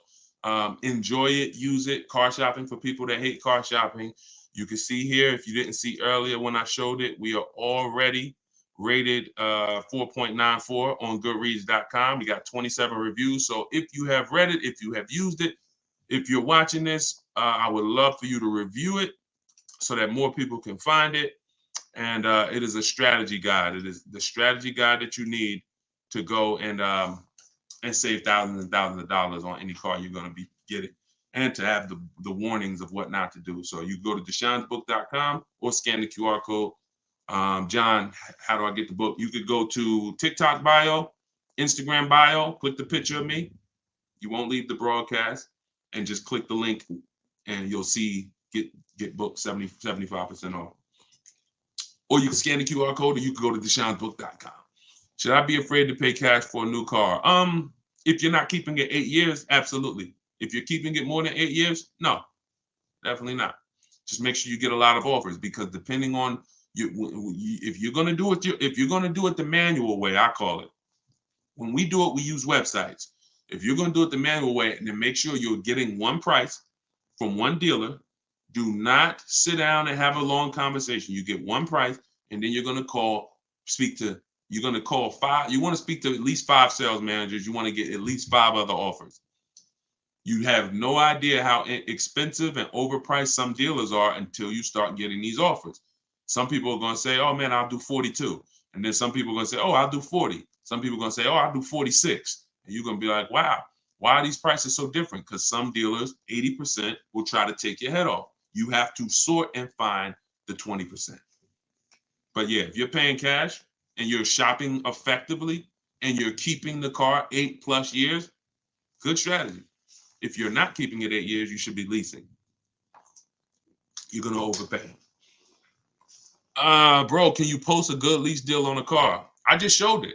If you're on, if you're not subscribed to YouTube, I would tell y'all go type Deshone the Auto Advisor and subscribe on YouTube, because that's where you're able to see different things. We got a different view on YouTube than we do on TikTok. So, all right, y'all. I think that's it. Well, we'll be back. We'll be back. This is the photo booth chick said, loving this info. I could hear your passion. Go ahead and take a bow and a drink. Thank you. I appreciate it. Listen, all I care about is making sure that when y'all post these car deals, y'all show me these car deals, y'all are like excited to show me. I don't care about your new car unless you're showing me the deal. Everybody that you'll follow and everybody who you'll see that post, oh, I got a new car, I'm excited. They're excited about the car. When y'all use this stuff that I'm showing you, you're going to be just as excited about the price you pay. That's why when you come into my group, this is a group that I have here. We share our numbers. That's where I won't share it right now. We share our numbers. And I want y'all understanding the numbers, seeing the offers, so that you could say, yo, not only did I get this car, look at the price. Look at the dealer who won the bid, how much lower they were than everybody else. Look at the bank that won the bid. Man, my bank wanted to give me this. My credit union wanted to give me this. But then I turned around and I let the dealer see if he could beat it. And he shopped his bank, and then he beat my credit union. See, bids allow you to sit and win without even trying, because all of these people are now working for you to win your business, versus you thinking, oh, I got to beg them to please sell me a car. Please give me a loan. Please do all this. No, you're the prize. All right. Yes, follow Shonda Martin, lovely loves. Shonda Martin is her name. All right. Do you think it's a dumb idea to buy an expensive car, whether you can afford it or not? If you can buy, it's a financially dumb idea to buy a vehicle if you're not keeping it 8 years, because you're going to overpay. If you could afford a luxury vehicle, of course, get it. And I think whether people want to buy it or lease it, there's absolutely nothing wrong with driving luxury vehicles if you can afford them. But you need to be able to afford them. You need to be able to afford the payment for them. You need to be able to afford the insurance for them. You need to be able to afford the maintenance for them. That is your oil changes, your brake fluid changes, your brake pad changes, and all your brakes and rotors. That's maintenance. And then you need to be able to afford when something goes wrong on the cars and you don't have a warranty. And that's where when I was at Mercedes, you have no idea how many times someone would come from the service department looking like they were almost in tears. And I'm like talking to them, and they're like, man, I just made my payment earlier this month. And then I had to come in, I had to get the brakes done. That cost me $2,000. Then I had to come in, and they telling me the navigation system, something with the computer. And I'm like, oh, the warranty's done? Yeah, the warranty's done. They say it's going to cost me $2,000 to fix the navigation. So I'm putting out $5,000. That is truly able to afford a luxury car. If you can't comfortably do that, you should not be buying a Bentley. You shouldn't be buying a Benz. If you're not ready for that, then you can lease it. And then you can lease it. Because that's what comes with long-term ownership. And if you're gonna buy a Benz or BMW, Audi, any vehicle with high maintenance, and expensive parts, you can keep it long term and win, but just realize there comes a point in time where there's no warranty, and anything that happens on the car, you're on the hook for it. So you better have cash. They're truly for people with cash. That's what they're for. That's what a luxury car is made for. And if that's not you, then there's nothing wrong with leasing these cars. If that's it. It's nothing wrong with leasing these cars. It's a great deal. Is it wise to purchase the extended warranty with a luxury vehicle? And in a lot of cases, it is. If you check and see that it's a car that has expensive maintenance, absolutely, absolutely. A lot of times it is. Because if I'm buying a car, whenever I had a customer back then when I was working at Mercedes, if they were buying a Mercedes and I had asked them how long they're keeping it, and they said, man, I'm keeping it I'm keeping it for the long run, man, 8, 10 years, 12 years, because they'll come in, they might have their old one with them. They might have one that they've already had for 12 years already, and they just swapping it out. So I say, listen, buy as much warranty as you can afford, because the key, what you want to try to do with a luxury car, that is a luxury car with high maintenance, is you want to try to get to the point where the car, by the time the warranty runs out, the car should be almost paid off. And if you if you buy a 4-year warranty, and then you have, and I wouldn't buy an old one, because an old one, you ain't gonna have no warranty. But people buy old ones to try to see, because the old one is 17,000. You get what I'm saying? The one with the warranty that has 2 years of warranty left, that's 34,000. And I ain't got 34, but I'm gonna get this one at 17. That means you can't afford the car. Because if you can't afford to buy a quality one, you can't afford the car. Very, very important with these luxury cars that we truly recognize that if I'm gonna lease it, or if I'm gonna buy one of these things, I'm keeping it, but I gotta know what comes with that. And the best way to set myself up for success, the best way is to get a newer one that has some warranty left, 1 year, 2 years, buy additional warranty so that you leave out of there with at least 3 or 4 years of warranty. And now your loan might be 5 or 6 years. So hopefully you're only out there for a year or two with no warranty. But that's not what usually happens. A lot of people, they're leaving with 6-year loans right from the get-go. No warranty on the old one, 6-year loan. So now that thing's hitting. They got the car payment, they got the insurance, then stuff is breaking. They got the maintenance from day one. That's how they end up hating the car. If you ever hear anybody and they're like, never buy a Benz, they're trash, that's probably the route they went. The Red Noob said, you just answered my question. Perfect. All right, that's great. Well, listen, I will tap back in. We'll be back. And I will see y'all on the next broadcast. But this is what we do. Make sure you are following. So make sure you're subscribed so that when I'm live, you do get the notification and you could jump on. And we'll continue to keep asking. We'll continue to keep answering your question. Thank you to everybody that got the book, Car Shopping for People That Hate Car Shopping. It is officially launched. This is my official book launch, and I'll be doing these Q&As. You can get yours for 75% off. Download it immediately. You could be using it literally in 5 minutes.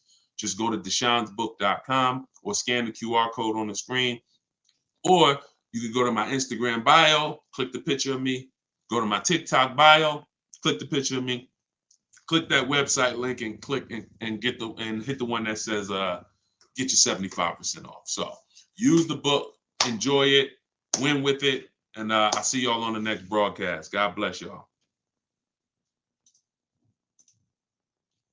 And then if you are shopping for a car now or in the next 12 months, I want you to type me in the comments.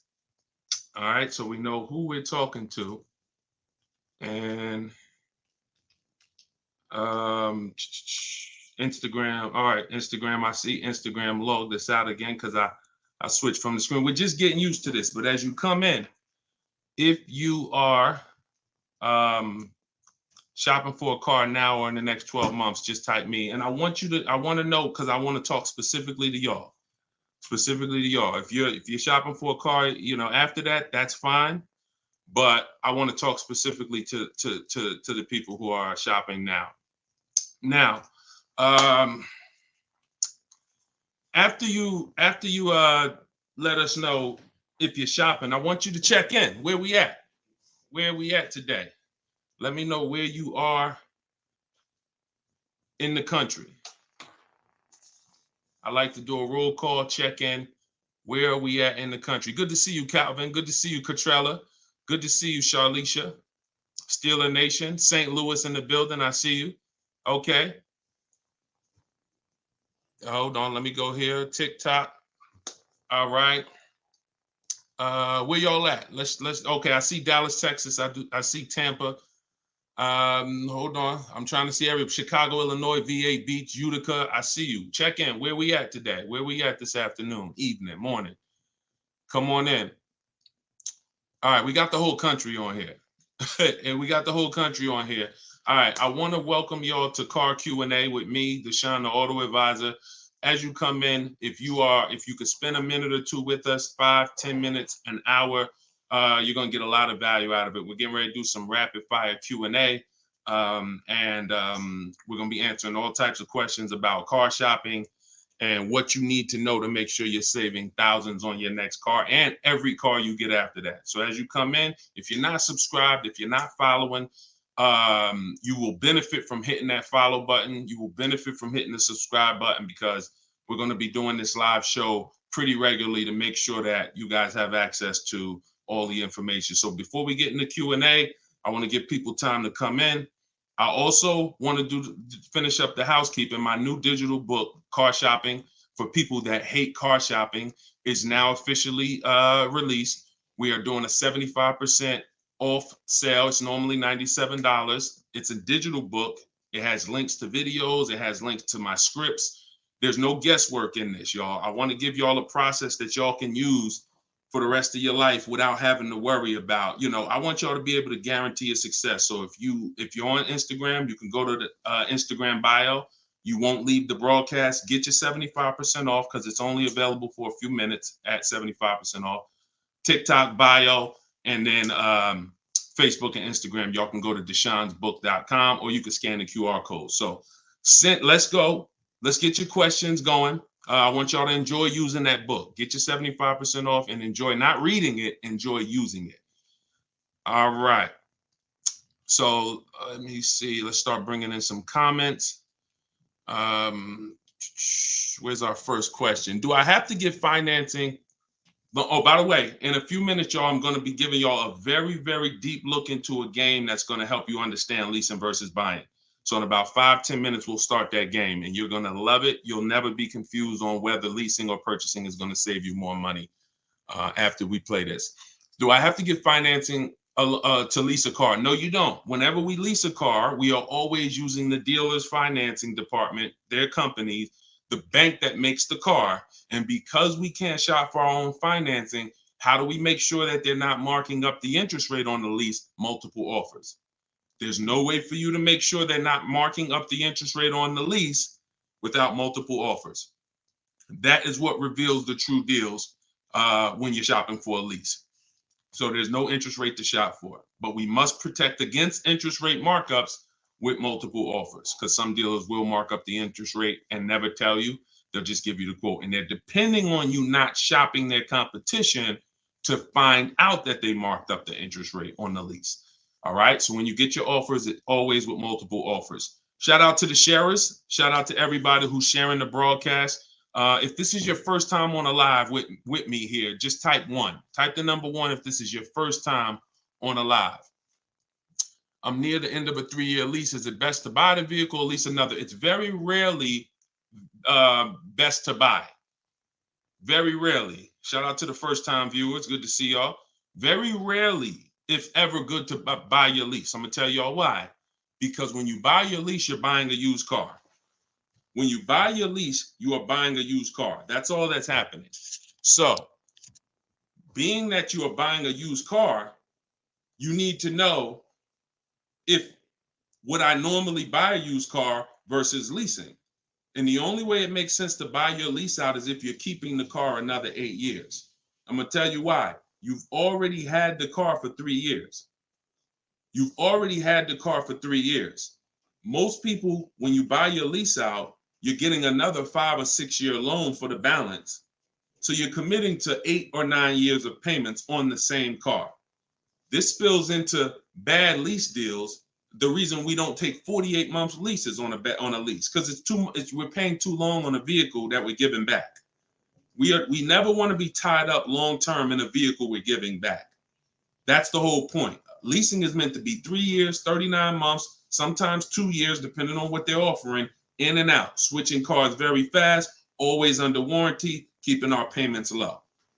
Okay. Can y'all light up TikTok with the likes? Can y'all continue to tap the screen on TikTok? I see we got a few hundred people. We got about 400 people on total, all the broadcast.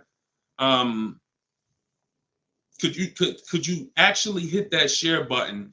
Because I promise you, y'all, no one will ever get mad at you for sharing my page with them. I guarantee you that. In fact, my goal is to get them to thank you. Hey, thank you for sharing that. I like that guy's stuff.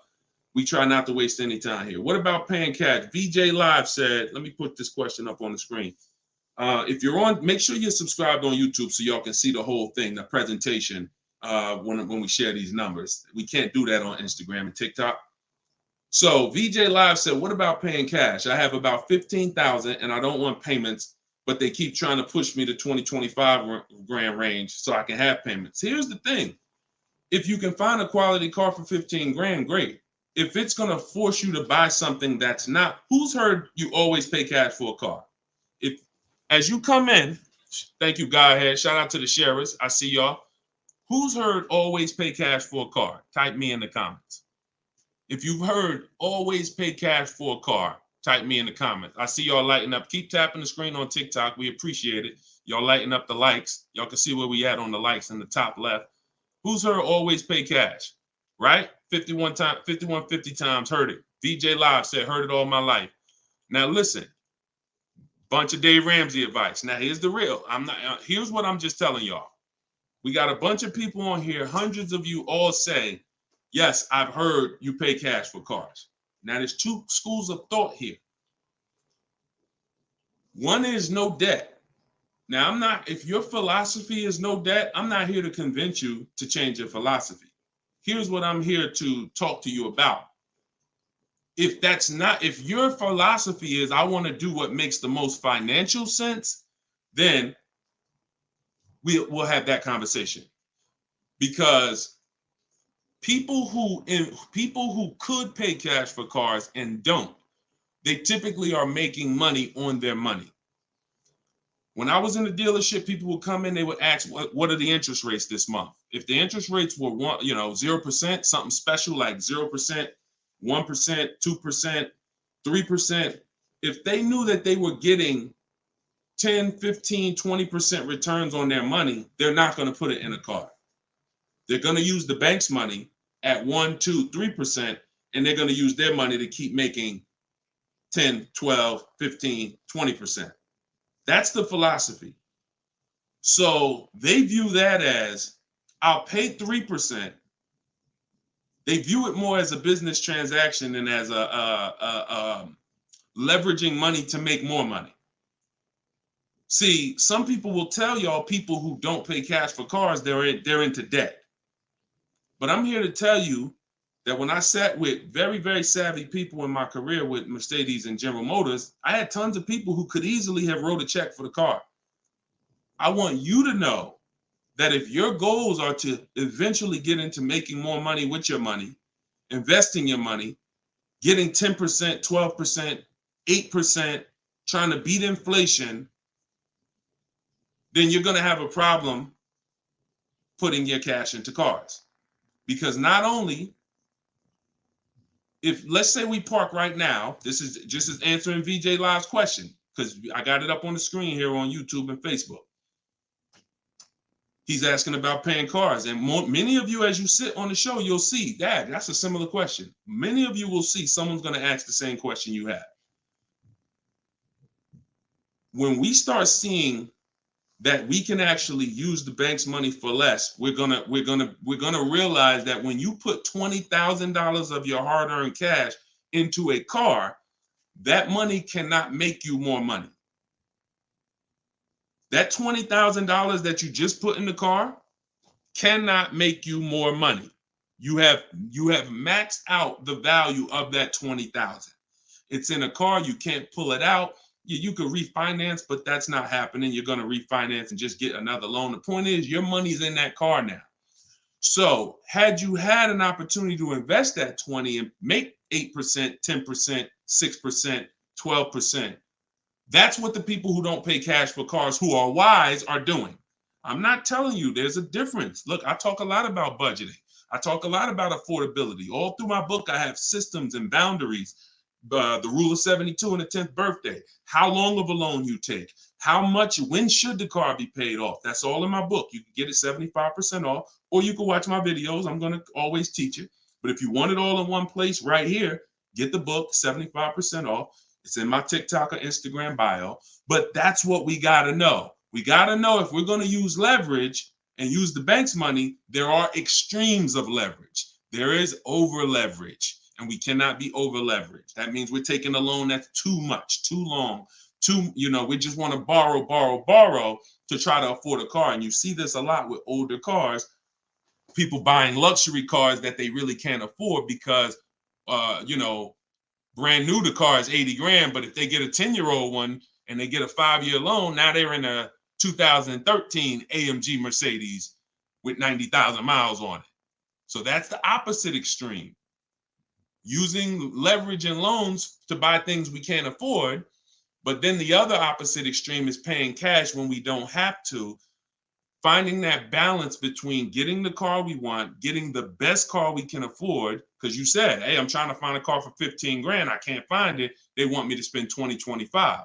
Well, the name of the game is you better learn how to find if there's any cars out there for 15, you better learn how to find them. And you look everywhere, you look over all the marketplaces, and before you raise your budget up to 2025, we have something we do called the perfect budget. You got to go to 17 first.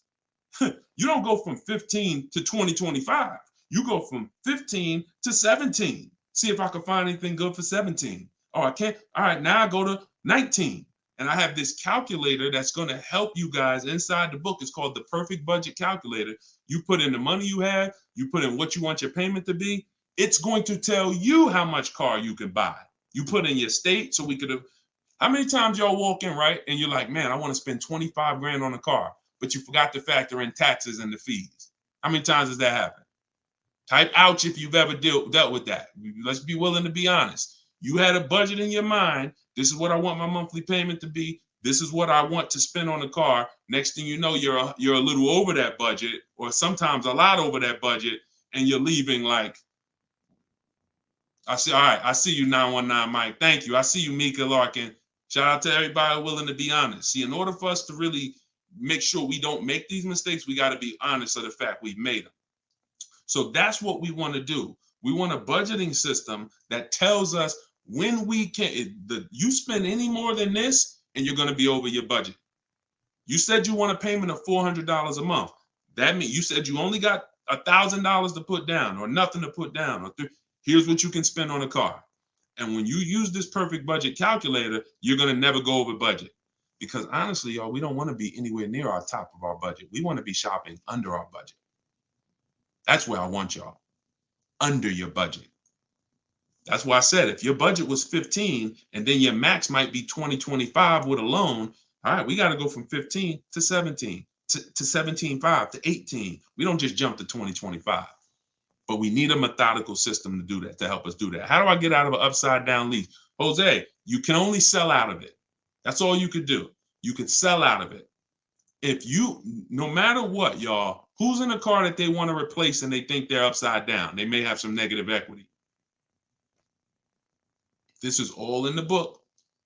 I would really like y'all, the reason why I'm doing the 75% off, couple reasons. The book just officially came out. But I really want y'all not having to remember this. Yes, this live rebroadcast is going to be syndicated. So no matter when you're watching it, the information is going to be valuable and applicable.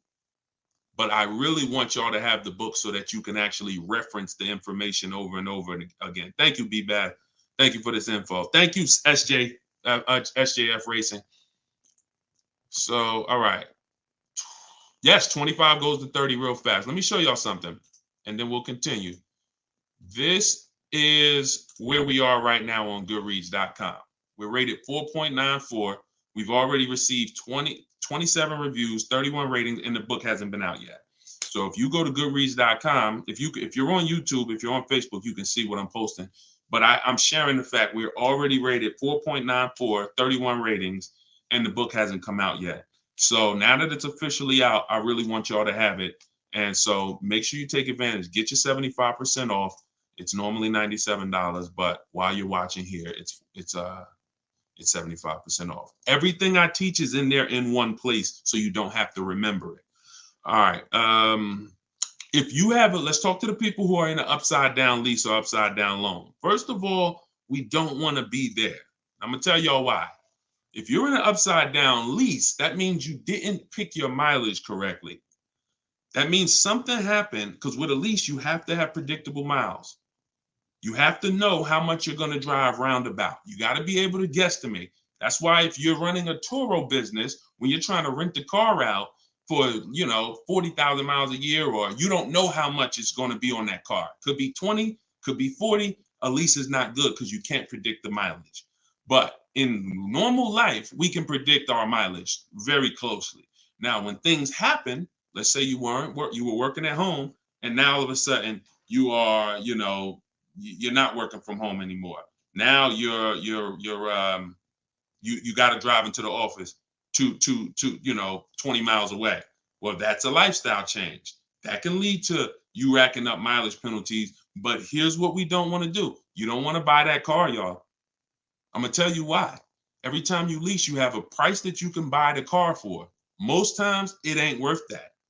Yes, in the last couple of years, we saw a couple cases where, the buyout prices were good. Before the pandemic, the buyout prices usually were nowhere near what you could get a comparable used car for. So if your car was 3 years old with 36,000 miles on it, the prices they were putting was to make you not buy the car, was to make you send it back to them so that they can handle it and resell it. So if the price wasn't worth it to begin with 36,000 miles, I've seen people, you go over your miles and you're like, I'm over the miles, I'm just going to buy it. The price wasn't worth it with good mileage. The price wasn't worth, if you had 36,000 miles, that car wasn't worth you buying for the buyout price. You actually have 48,000 miles and they want you to pay the same price for it. So it's important that if we have to deal with penalties because we didn't structure the lease correctly, or because we didn't quite know what we were going to be driving, or we had a lifestyle change, taking the penalty and applying it over to our next deal is always, not always, but in most cases, going to be less money than us buying an overpriced car with high mileage now. We cannot just keep buying our leases without doing a market check. So when you asked about how do I get out of a lease with negative equity, all you can do is find out what the penalty is. There's 3 ways that you could get out of this thing. You could either pay the difference. So if you got, you could wait until your mileage, and this is, all right. If you have negative equity on a lease, I don't even like to call it negative equity because there's no such thing as negative equity on a lease. There's penalties. That's different. Penalties. On a car you purchase, yes, there's negative equity. You bought it, you have a loan on it, the value is not worth the loan. Negative equity. With a lease, we have penalties, over mileage penalties. And now some people will say, well, I'm going to go over mileage. I'm going to get out of the lease 3 months early. But you don't realize if you get out of the lease early, what do you still have remaining? Payments. Three months of payments, 6 months. Who's ever had a dealer say, hey, don't worry about the payments. We'll take care of the old payments. Who's ever heard that? Type me if you've ever had a dealer say to you, don't worry about the old payments. We'll take care of the old payments. Okay, lots of you. The problem with that is the payments don't disappear. They always get rolled over to the next lease. They always get rolled over to your next deal. So what I want y'all to start doing is I want y'all to see that. The money is not hitting. When you have negative equity, 5,000, you got this baggage from your old car, it does not go away. It gets either transferred or you can pay off the difference. So the key is to stay out of negative equity, to stay out of penalties, because yes, once you have them, they have to be accounted for. We got to find our great deal, and then we got to bring our penalties over on top of the great deal. That's all we can do. Now, you better try to see what your car is worth selling it, because you said you're over miles. You call your leasing company, you get your payoff, you find out what your cash offers are. Go to Vroom. Vroom's out of business. Sorry, CarMax, Driveway, Carvana, AutoNation, and Kelly's Blue Book Instant Cash Offer. You can go to Car Guru, Sell My Car Too. These are all people that give you cash for your car.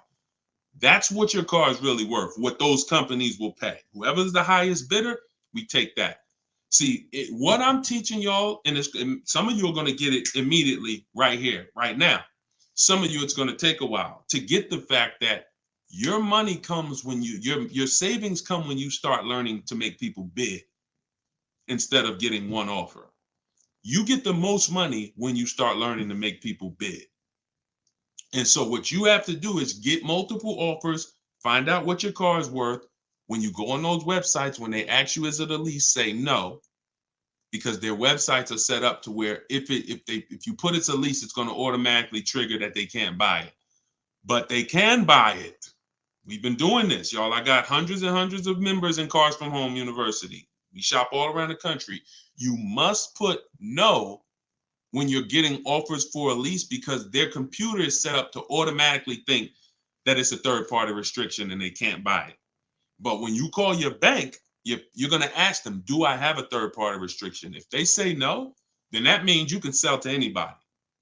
But again, the way these companies are set up, they saw us making all this money on these cars, and the bank said, no, we got to do these third-party restrictions. And there was so many people going to those websites saying, oh, I'm about to sell my lease. And then they would get there, or they would talk to them and they would say, no, we can't buy it because it's a third-party restriction. So they just made their website default to, we don't buy leases, but we do know if you don't have a third-party restriction, they can buy your lease. And it's very important for you to know that.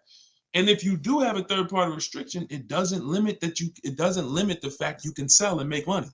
It limits who you can sell to.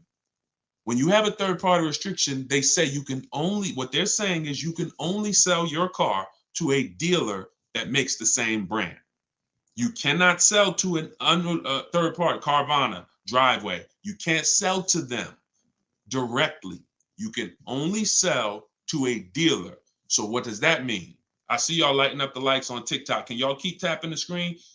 Let's keep those likes going up. I see it. I appreciate it. And thank you to everybody sharing. So when you are, I just got off my point, but I know it was about selling. So multiple offers, y'all. This is all in the book, Car Shopping for People That Hate Car Shopping. Who has their copy? Who got their copy? We'll continue. We got some more time. We're gonna keep doing Q&A, but who got their copy of the book already? Who got their 75% off? I really want y'all using this. The book is affordable for everybody. Everybody. All right, especially at 75. Now it should show, make sure it's not showing the $97 price. That's the normal price. I see you, 5150. Okay. All right, I see you, Jimbo. Okay. Okay, I see you, Diane. I appreciate you. Okay, and I want y'all to use it. Don't read it, use it. That is like literally it's an action guide. That ain't a book you read and then you have a bunch of things you got to remember. I'm walking you through the process step by step. And again, everything I teach is in my videos. So I don't hold back in my videos, but I do want y'all to have access to all the information in one place. If you don't want to cycle through all my videos to try to find it. All right, is it worth buying a car from Carvana? That's a great question, Danny. It depends on if it's the best deal in the market. Danny said, is it worth it to buy a car from Carvana? Now, you can put anything in there. You can put Driveway, any of these online sites, online car buyers, online used car sellers. But here's the game that we avoid. We cannot shop from them exclusively, because here's what they try to do. they will try to sell, they'll try to sell you a car based on variety. Hold on. My do not disturb should be on. My do not disturb should be on. So what, anytime you see,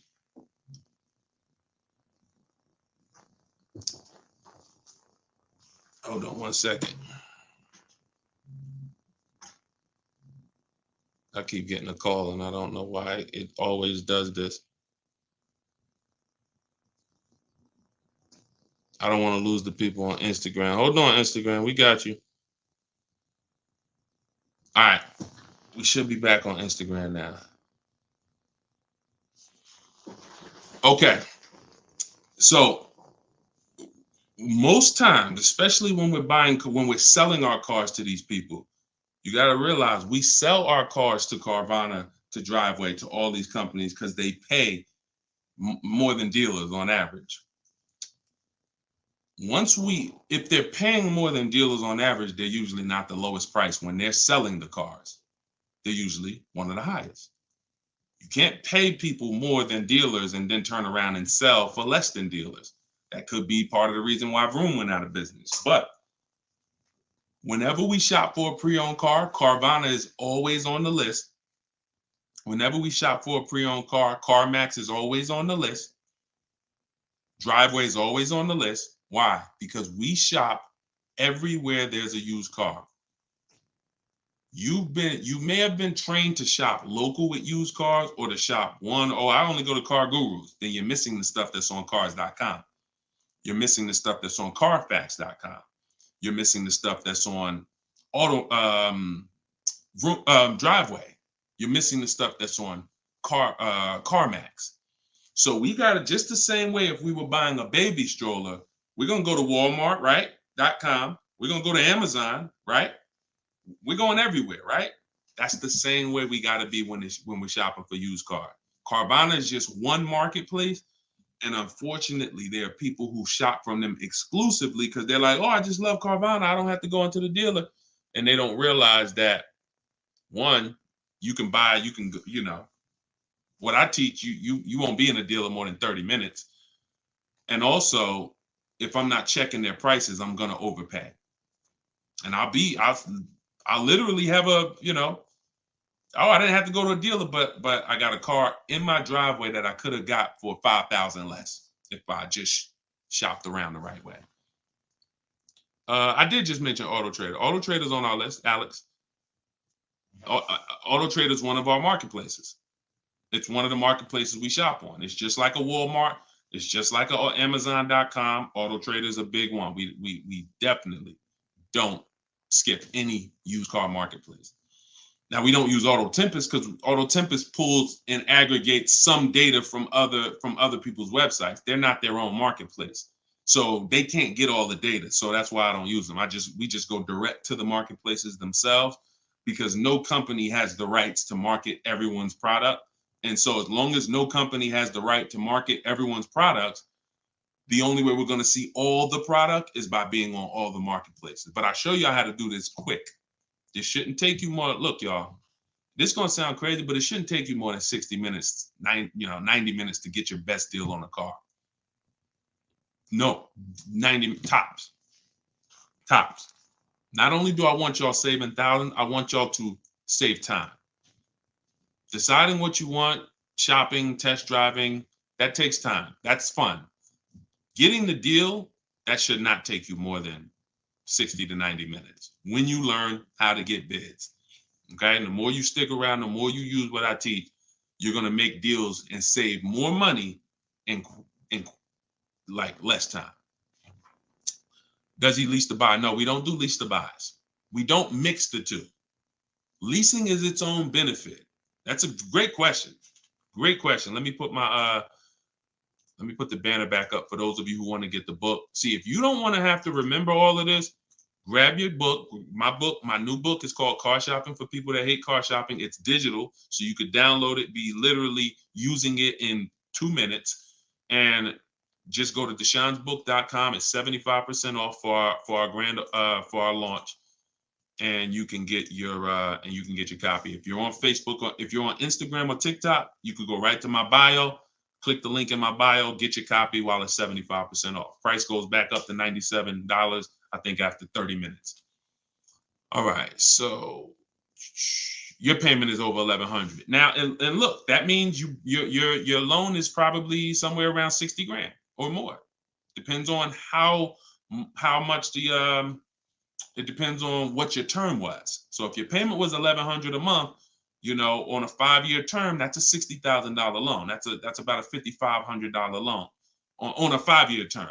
So you want to look at other ways to acquire that car. Is there a way that I could have been in this car for less money? Now, watch this, Gigaware, because he's being honest. My payment's over is $1,100.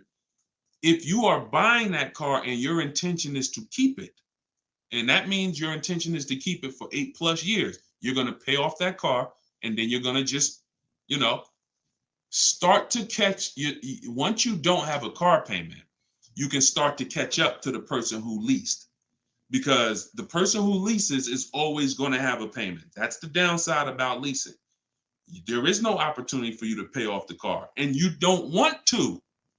Again, it's not like when you're not keeping cars long enough, you're getting great lease deals. The goal is not to pay off the car. The goal is to drive the most car I can for the least amount of money. That's the goal with a lease.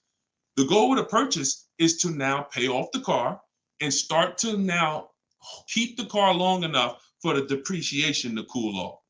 Depreciation is the value that it loses every year.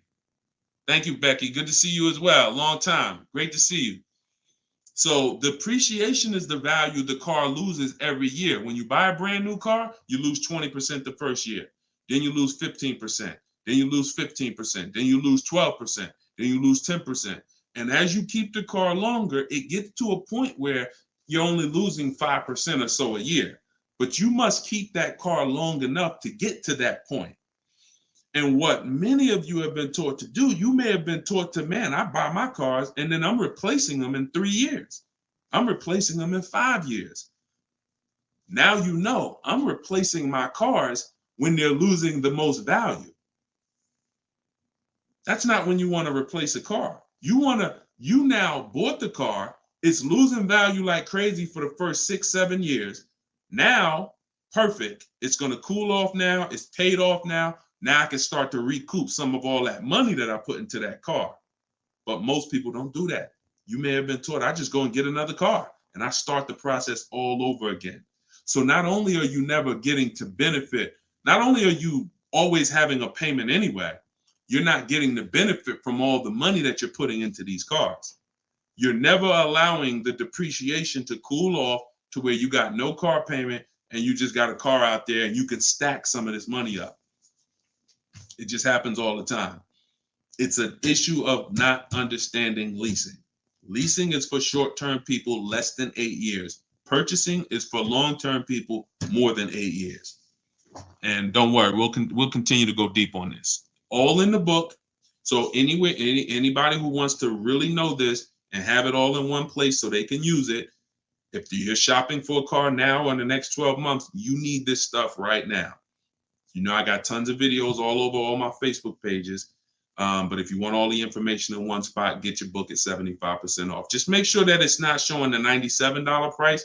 Whenever you click to the website, make sure it's showing the 75% off price. So you can purchase off the bank loan. I don't know what you mean by that, Skinner. Is it smart to lease and then buy it out? No, see, and again, that's a very common question. Yo, what's the benefit of that? I mean, somewhere along the lines, we heard about leasing to buy. We don't want to, you're only leasing because you don't want to buy the car. You're buying the car because you want to keep it and take care of it for the long run. I see you, Dr. Coop. Congratulations. She said, I got the book. Enjoy it. Use it. Don't read it. Use it. And, I really can't wait to hear your success story. There's no reason. Look, when I'm going into a lease, and you got to have this in your tool belt. Some of you, your children are not going to keep a car 8 years. You're going to need to set them up to get a great lease. Yeah, you might be a person who like Deshone. I just buy my car, man, I keep it 10 years. If that's you, type K for keeper. Most times, if you buy your cars, you keep them 10 years, type K in the comments for keeper. Thanks, Ambi. Said keep killing it. Appreciate you. If you are, the book is called Car Shopping for People That Hate Car Shopping. It's in my TikTok bio and it's in my Instagram bio. But I think you only got, it's 30 minutes. You could get it for 75% off. While everybody is on, you could get it 75% off. Okay, so keepers, you are not, you're not worried. That's when you buy. When I'm going into lease, I'm not thinking about keeping. I'm not we don't want to mix the two. Leasing is, I'm gonna get a great lease deal where I drive a brand new car for pennies compared to purchasing. Or you know, for a small percentage compared to purchasing. That is a lease. My goal is not to buy the car. It's not to buy the car. You and see when we keep, we win. When we lease, we win as long as we're getting good deals. But it's people who are mixing the two, and that might be you, and that's where we lose. We buy and then we trade. We buy and then we sell it in 2 years, 3 years, 4 years. We tired of it. Oh, I'm gonna go switch out of this. That's mixing. The other one is you lease and then you purchase the lease. So you lease your vehicle and then you go buy it at the end. That is mixing. You don't want to mix because the benefits of leasing are laid out. The benefits of purchasing are laid out. Very clear, separate benefits. When you mix the two strategies, you lose the benefits. And again, most people who would tell you they bought their lease, they're buying it with a 5 or 6 year loan when they've already been paying 3 years to lease it. The lease is 3 years, the loan is 5 years, that's 8 years. And I'm gonna tell y'all how this happened. How I figured out this was so bad, I'm gonna be honest with y'all. I was in the dealership one day. Somebody comes in, they're like, "Hey, I want to replace my car." So I go out and I look at the car. I ask them what they owe. No, I don't think I asked them what they owe.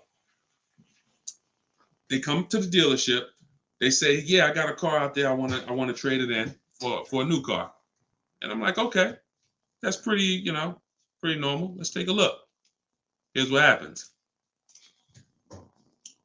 I say, "What year is it?" And they'll say, "Well, it's a 2018." I'm just using like a real example. Like they say, "Oh, it's a 2018." Now I'll ask them, "How long have you had it?" And they'll say, "Well, I bought it brand new. So I've had it 5 years, 6 years."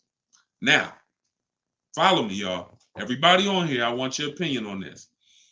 Person comes up and says they've had a car for 6 years. They bought it brand new. They've been paying on that car for 6 years. Don't you think that car should be paid off by now or almost paid off? Yes or yes. Type Y if you understand. Person bought it 6 years ago. You go out and I'm like, "Okay, mister, how long have you had it?" They're like, "I've had it for 6 years." So I'm like, "Okay, perfect." Everybody's saying yes. So this is what I'm thinking. This is how I found out buying your lease was a bad idea for most people, if not all. So I go and I say, "Okay, great. I see you're here trading." Now, in my mind, I'm already trained to talk to him about leasing because, thank you, Brent. I know you're here trading this car in 6 years. I want to show you what leasing looks like, and you're going to love that a lot better. You're not going to need this down payment. I'm going to be able to give you a check back for this equity in this car you got here. It's going to be all good. And I've helped some people do that. They come in and I show them the lease, and I'm like, you keep just trading your cars, but if you lease, here's what, boom, that you could do. And then I'll give you this, you get a big check back for your balance of your old car, all of that. So this is when it works, it's beautiful. But when it doesn't work, this is what it looks like. I'm like, I run and I'm like, "Okay, your car is worth about $15,000. Instagram just logged me out. Instagram just logged me out of nowhere. I don't know what happened. Let's see if I could go back. All right. So now when it doesn't work, so I go out and I find the used car manager may tell me this car is worth 15,000, and I'm like, okay, perfect. It's probably paid off. Great. He's gonna get like a check back for like almost all that, and then he's gonna have a low payment. He's gonna love it. So I find out when I call the bank, I say how much you owe. He says, well, I don't really know. I call the bank. I'm like, okay, I'm calling for Mr. Jones payoff on his, such and such car. And the bank says, okay, yes, the payoff is $15,000. I'm like, wait, 15,000? How could he still owe 15,000? This doesn't make sense. I look at him and I said, the bank is saying you still owe 15,000 on the car. And I'm like, he's like, yeah, okay, yeah, I didn't know how much I had owed. I said, wait a minute, didn't you tell me that you had this car since it was new? Yeah, and you told me you had it for 6 years? Yeah, how do you still owe? And he said, oh, I leased it first, though. What I did was I leased it for 3 years, and then I had bought it at the end. And I'm like, there we go. That's the problem. You leased it for 3 years. Most people, when they're buying their lease, they're going to put a 6-year loan on it, which means 6 years later, from the day you bought it, from the day you originally leased it, 6 years later, you've been making payments and you still have 2 more years of payments left. That's actually, I'm wrong. That's 9, 3 years of payments left. Happens all the time. So I literally, y'all, smart people on here, you'd never take a 9-year loan, right? Type never. You never take a 9-year loan. If you're enjoying, please subscribe to the YouTube channel. If you're not subscribed already, we still got probably 400 or 500 people on here throughout all the platforms. If you, whatever platform you're on, make sure you're following us, because this is the stuff we do. You would never, right? You would never take a 9-year loan. But the same we're adamant we'd never take a 9-year loan. We got to see every single time. Thank you so much. I appreciate the gifts on TikTok and all the platforms. We got to take every time we hear about buying our lease out, unless we're going to pay cash for it, which is another discussion. But most people are not. They're going to take a 5 or 6 year loan out. So as soon as you hear lease to buy, as soon as you think lease to buy, I want you to think 8 or 9 years of payments on the same car. That's why it's a bad idea.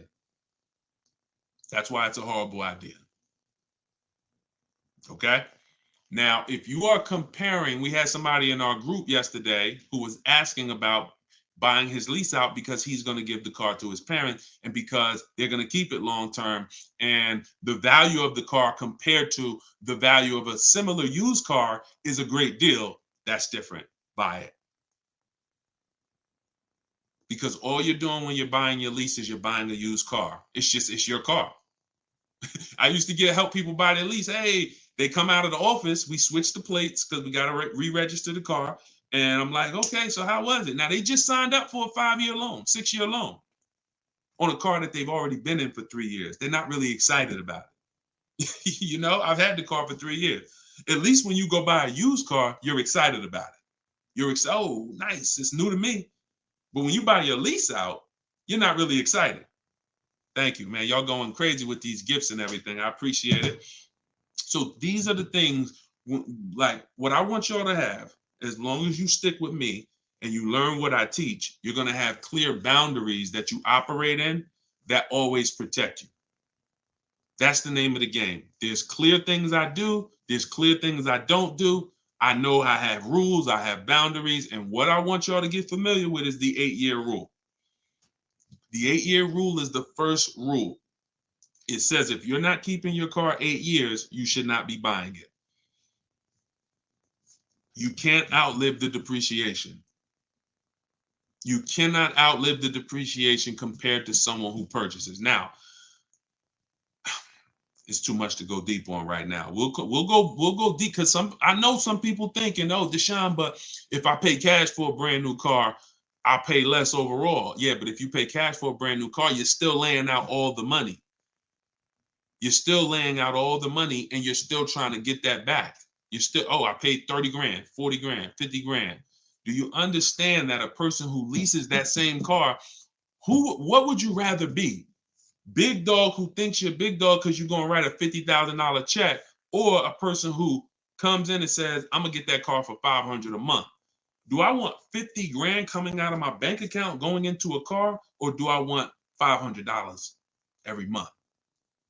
It's much more, it's a much more pleasant feeling to give a bank $500 every month to drive their $40,000 car than it is to say, okay, you want this $40,000 car, then you come give us a check for the whole amount and the taxes and everything. Now I'm taking the check out, boom. And again, there are situations where that's right, but I want you may have been somebody who's like, yeah, but I don't think it's right for me. And that's okay. That's okay. I'm not one of these people that's going to make y'all feel like you are wrong by using leverage and learning how to creatively acquire cars where it's a little bit of money coming out of your bank account every month versus what people have told y'all and how you should be buying cars. Thoughts about leasing luxury vehicles. It doesn't change, Doctober. That's a great question.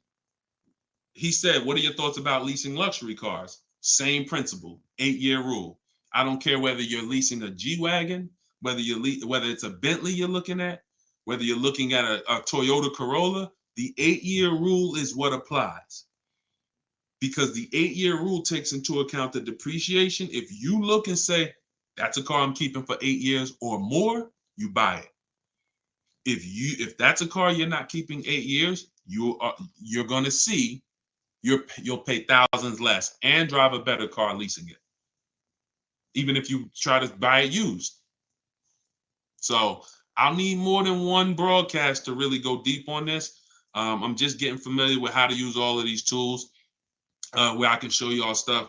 But we'll continue to go deep on this. This is not a subject. If you've gotten years and years of bad advice, it's not always. Some of you get a breakthrough immediately, and some of you it takes more time because again, it's been beaten to your head, and people with loud voices who shout tell you this is what you do, or you never do this, or you always do it like this. You know, like who's heard somebody say never buy a used car? I mean, never buy a new car, always buy used. Who's heard that? Type of U for used. If you were taught you always get a used car, you should never get a new car. Who's taught that? And we got a couple more minutes. We'll stay on. We'll do some more questions. As long as y'all continue to share the broadcast and continue to stay tuned in, I see we still got hundreds of people on, then we'll continue. All right, now let me tell y'all how, see, you either have to teach something that works for everybody, or what you teach will mess people up. If somebody says to y'all, every single one of you should be buying used cars, because that's what they'll say. Never buy a new car. Everybody on here should be buying a used car.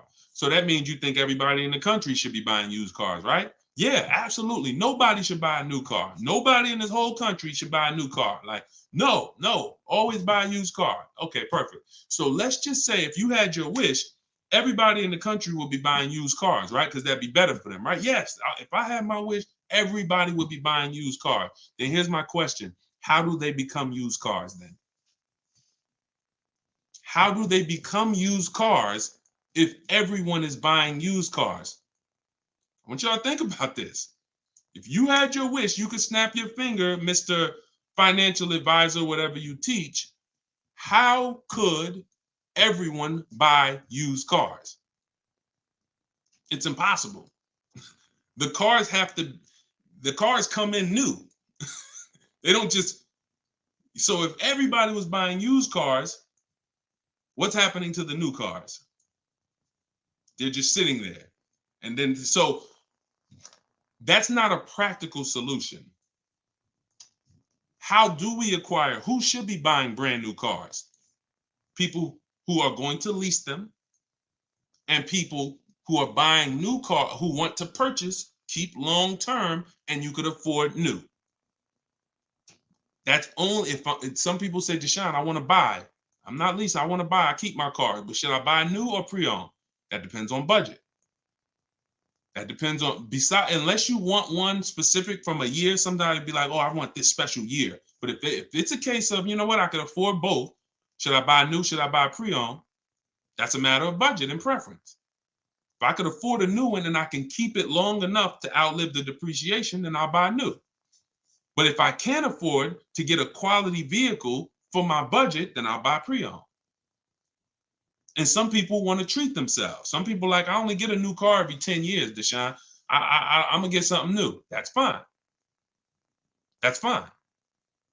As long as it's long term, because time heals all wounds. We killing the likes on TikTok too. I appreciate everybody tapping the screen. Y'all still running the likes up. Appreciate it. Shout out to the subscribers. If you haven't subscribed to us on YouTube yet, please, we invite you to subscribe. This is what we'll do. You'll get notifications of when we live, so you can make sure you tapped in. I see you, Barbara. She said, I just bought the book. I appreciate everybody who got the book at 75% off. This is the launch. I'm excited. As y'all saw earlier in the broadcast, we're already rated 4.94 on goodreads.com. We got 31 reviews. That book, Car Shopping for People That Hate Car Shopping, has been really changing people's lives and the way they shop. It's a tool. It's not something you read. It's something you use. So get your copy at deshonesbook.com, 75% off, or you can scan the QR code, or if you're on Instagram or TikTok, just go to my bio. And as long as you're seeing this, you still should be able to get it at the 75% off price. And it's immediate download. So, and you'll see as you read it, there's a reason I had to make it a digital book. I couldn't print it because it links to videos.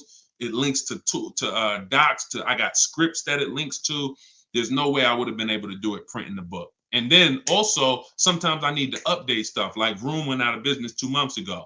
If I would have printed the book, now Vroom is, I need to be able to update real time when something happens. And I couldn't do that with a print book. I didn't want thousands of print books out there and then something changes. And now I got to tell people, oh no, you got to get volume 2 now. You know what I'm saying? Thanks, Angelina. All right, so Dr. Coop says, I have a paid off Toyota. I don't want to trade it. Should I have a down payment? You don't need, look, if you can find a deal on the vehicle you want below your budget with no down payment, then do it.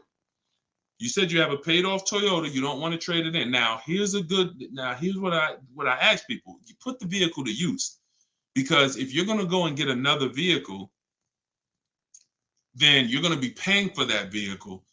You don't really want, the only people I recommend have an extra vehicle is if you're a high mileage driver. Who's a high mileage driver? You're driving over 20,000 miles a year. Over 20,000 a year, type HM for high mileage. These are the only people that it benefits you having a paid off car like this. So sometimes it's worth it to buy your car, pay off the first car. And here's what I like. All right, so we got a lot of high mileage drivers watching right now. So I have a strategy in the book, and what you'll hear me talk about is really 2 routes for high mileage drivers, so that y'all can stop having all this negative equity when you come in to replace your vehicles. What typically happens with high mileage drivers, and the reason I suggest to them 2 cars, 1 car payment, is because they're putting so many miles on their vehicle, but your loan is a normal loan. Your loan is a 5-year loan or a 6-year loan. Those loans are made to go down for the normal or average driver. And even the average driver is going to have negative equity on these loans in the short term. So when you are destroying the value of your car because you're putting 20,000, 30,000 miles a year on it, it's going from being worth 20 grand one year to now it's worth 12 grand the next year because you put 30,000. You're destroying the value of it, but the loan that's attached to it is not moving. This is the indicator that the loan and the purchase price or the value of the asset is totally unrelated. They're unrelated. They don't matter. That's why you have to make sure you get a good price on the asset. You can't just pay attention to what is my loan doing, because your loan doesn't tell you what you're really in the car for. So check it out. You now are putting all this mileage on your car. You come in 4 years and you're like, hey, you know what? Car got 200,000 miles on it now.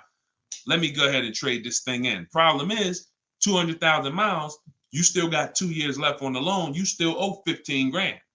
You still owe 12,000. You still owe 20,000. And you are now seriously hurting your value, your next deal, because all that baggage you got to come to this next deal. The solution to stay out of that is to make sure that you are having either, I teach either 2 routes. Well, the third is really just be a long-term person. You could drive 30,000 miles a year. And if I'm a long-term person, I'll just have 300,000 miles on my car in 10 years. And then I just go switch it. It's keepers here that's long-term people, high mileage drivers, and they get their car. That thing got 250,000 miles. It's mostly highway. And in 8, 9, 10 years, they go and they replace it. No need to lease. Again, continuing theme, long-term, don't think about leasing. Because some people who just tune in and they catch a brief, oh, is this so everybody should lease? No, that's what I'm trying to tell y'all. Long-term people, long-term purchase, you buying a car for your kid in college and they like, yeah, I'm gonna keep that thing for 10 years, man. You know I'm boring. Great. But most kids are not. They're like, hey, when I get my job, when I turn 24, I'm probably gonna want something different. So if you're not a long-term person, you should be purchasing. But I mean, you should be leasing. But going back to the high mileage, y'all, this is how it works. The 2 strategies for high mileage drivers is to have one separate car, you pay that thing off, and now that becomes your mileage car, and you go and lease a nice car. This is beautiful. This prevents you from having 2 car payments, and this allows you to have a nice car that you're not destroying. So you pay off that first car. If you're going to go this route, your first deal is a purchase, because you're going to get that first car, pay it off, could be new, could be used, but it must be quality. Pay it off, and as soon as that car is paid off, now I go lease my nice car. So I might be putting a high mileage on that first car I'm buying, but once I go lease my nice car, now I got a payment over here, my nice car is over here, and this is what I take out to dinner. This is when I want to go out and have a good time. I don't want a car that I'm just always putting, 30,000 miles a year on. Now I split it. And this has allowed so many high mileage drivers to continually be able to predict what they're going to put in these cars, because now they can't. You cannot predict how much y'all are spending on these cars, high mileage drivers. Y'all are losing so much on resale value. Your loans are just so high and they're moving slow. You don't know how much you are losing, but I break it down for you. It's thousands. You can't destroy the value of a car and then go trade it. It follows you. So that's one strategy. Second is a high mileage lease. Second is straight up. First time I experienced this, I had a guy came in and he was bringing back a lease with 75,000 miles on it. And I asked him, I said, man, I didn't even know. And that's my ignorance. I was selling cars and I didn't even know that was available. And I said, let me ask you a question. How long you been doing these, like, what do you do? He's like, I'm in sales. Like I do 25,000 miles a year, every year. I said, okay, wow. And you lease your car? He said, yeah. Because I already know what a good lease deal is. I just didn't really take into account back then. This is probably 2015. I didn't take into account a high mileage good lease deal. And when he told me what his payment was, and he said, yeah, I come back 75,000 miles. I drop that thing off. I pay my payment every month. Now here's the thing. He might only be paying $150 or $200 a month more for his super high mileage. But that's much better than him buying the cold car, destroying the value, coming back and trying to trade it with 10, 15 grand negative equity. So strategy, you are not really purchasing cars with strategy until leasing and purchasing is in your tool belt and you know when to use which. For your family, not just you, for your family. It's not just you. All right. So great questions. So this is the type of stuff that's in the book. Everything's in the book. Whether you see me live, whether you see me on social media making videos, you're going to get all the information. You don't have to worry about, oh, Deshone is holding back info. It's not. Now, Access to me, yes, I have access. I have a Cars from Home University where I coach people personally and we work together. That's access. But as far as the information's out there. It's how you want the information. We'll get it to you anyway. If you want it all in one spot, get the book, get Car Shopping for people that hate car shopping.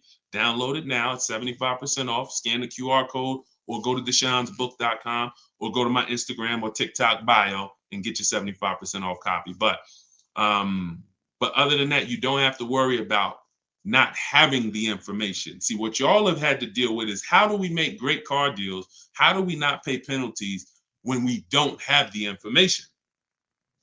But now the information's here. It's here for you. It's just you got to decide, how do I want the information? Do I want to look through all Deshone's videos? I got a video on every topic. More videos to come. They're not in order, and they're for different people. Some of you are going to purchase used cars. Some of you are going to lease. Some of you are going to buy a new car. Some of you are going to pay cash. Some of you have good credit. Some of you don't. So throughout all those videos, you got to sort through that. In the book, you're only following one path. When I do videos, when I do a book, it's like one path. Let's stay focused so that we can keep you on track. That's why it's step by step. Yeah, that's how the book is designed. All right, how do you purchase a vehicle without proof of income? That's tough. You need other things that are going to weigh. That's a good question. So if you don't have proof of income, credit profile gets you approved, not credit score. So proof of income is usually only required when you have a lower score or you have a new company, new business, and they need some type of way to, try to, make sure they're going to be all right recouping their money. How is the car going to be paid? So if I didn't have proof of income, then I got to work on credit. Or I got to have a lot of cash. And even then, what's the reason we don't have proof of income? Once I know that, I could better explain. What's the reason we don't have proof of income? Seems dealers don't care about mileage if you release with them. That's now good time. So now watch this, y'all. This comment just came in. We'll still cycle through all the comments. We got another little while in this hour. We're getting through as much as we get through. It's good time on YouTube said, seems dealers don't care about mileage if you release with them. Absolutely a mirage. I asked y'all earlier, who's had a dealer say, oh, we'll take care of the old payments. We'll take care of the mileage penalty. It's absolutely not true. Since 2006, here's the only time, shout out to y'all running the likes up on TikTok. I appreciate it. Y'all keep running them up. Thank you so much. Shout out to the sharers. Everybody who shares good information, just hit the share button wherever you're at and share with somebody if you're in this sharing. So I've never seen mileage taken care of, ever. No program, no bank, no leasing company, and we've done thousands of transactions. I've never seen a leasing company say, we'll forgive mileage. Never. So that does not happen. Mileage penalties let's say we calculate a $2,000 mileage penalty, that gets rolled over to your next lease deal, and we're working that lease deal with that $2,000 accounted for. So whatever the deal is we're working you, now, perfect, here's what it is. Make sure that $2,000 penalty is in there. You pay for that. Now, in some cases, very rare, there's loyalty programs where they waive some payments. Mercedes used to have this. It's since gone away, and they didn't have it on every vehicle. They didn't run it every month, where if you lease another Mercedes, we'll cover 3 of your old payments. So you could get out 3 months early, no penalty, but it had to be waived. Since I got into the business, I've heard dozens of people sitting around me say, we are going to be waiving those, but we're going to be taking care of those payments. Are you waiving the payments? Oh, what do you mean by that? Are you waiving the payments? See that, and when you ask them that question, I don't want you to even go in looking to get out early. I'd rather you know what your deal is, so you can shop from home the way I teach, where no one has to reveal that information to you. No one is. If you got the right strategy, you're never putting yourself in a position where someone can lie to you without you knowing it. So if you go in the old way and you go into one dealer and say, hey, I'm looking to get my, new lease and I got like penalties, and they'll say, okay, we'll take care of it. That's putting yourself in position to be lied to. Oh, we took care of that. We built in the payment. Yeah, all the payments are taken care of. This is your new payment. Mm-mm. When we shop, when we take control of our deal, that's not something someone's telling us. That's something we already know. Because when we're over on mileage, we always want to see how much can we sell the car for. I was over mileage on my Jeep, sold it, still made money.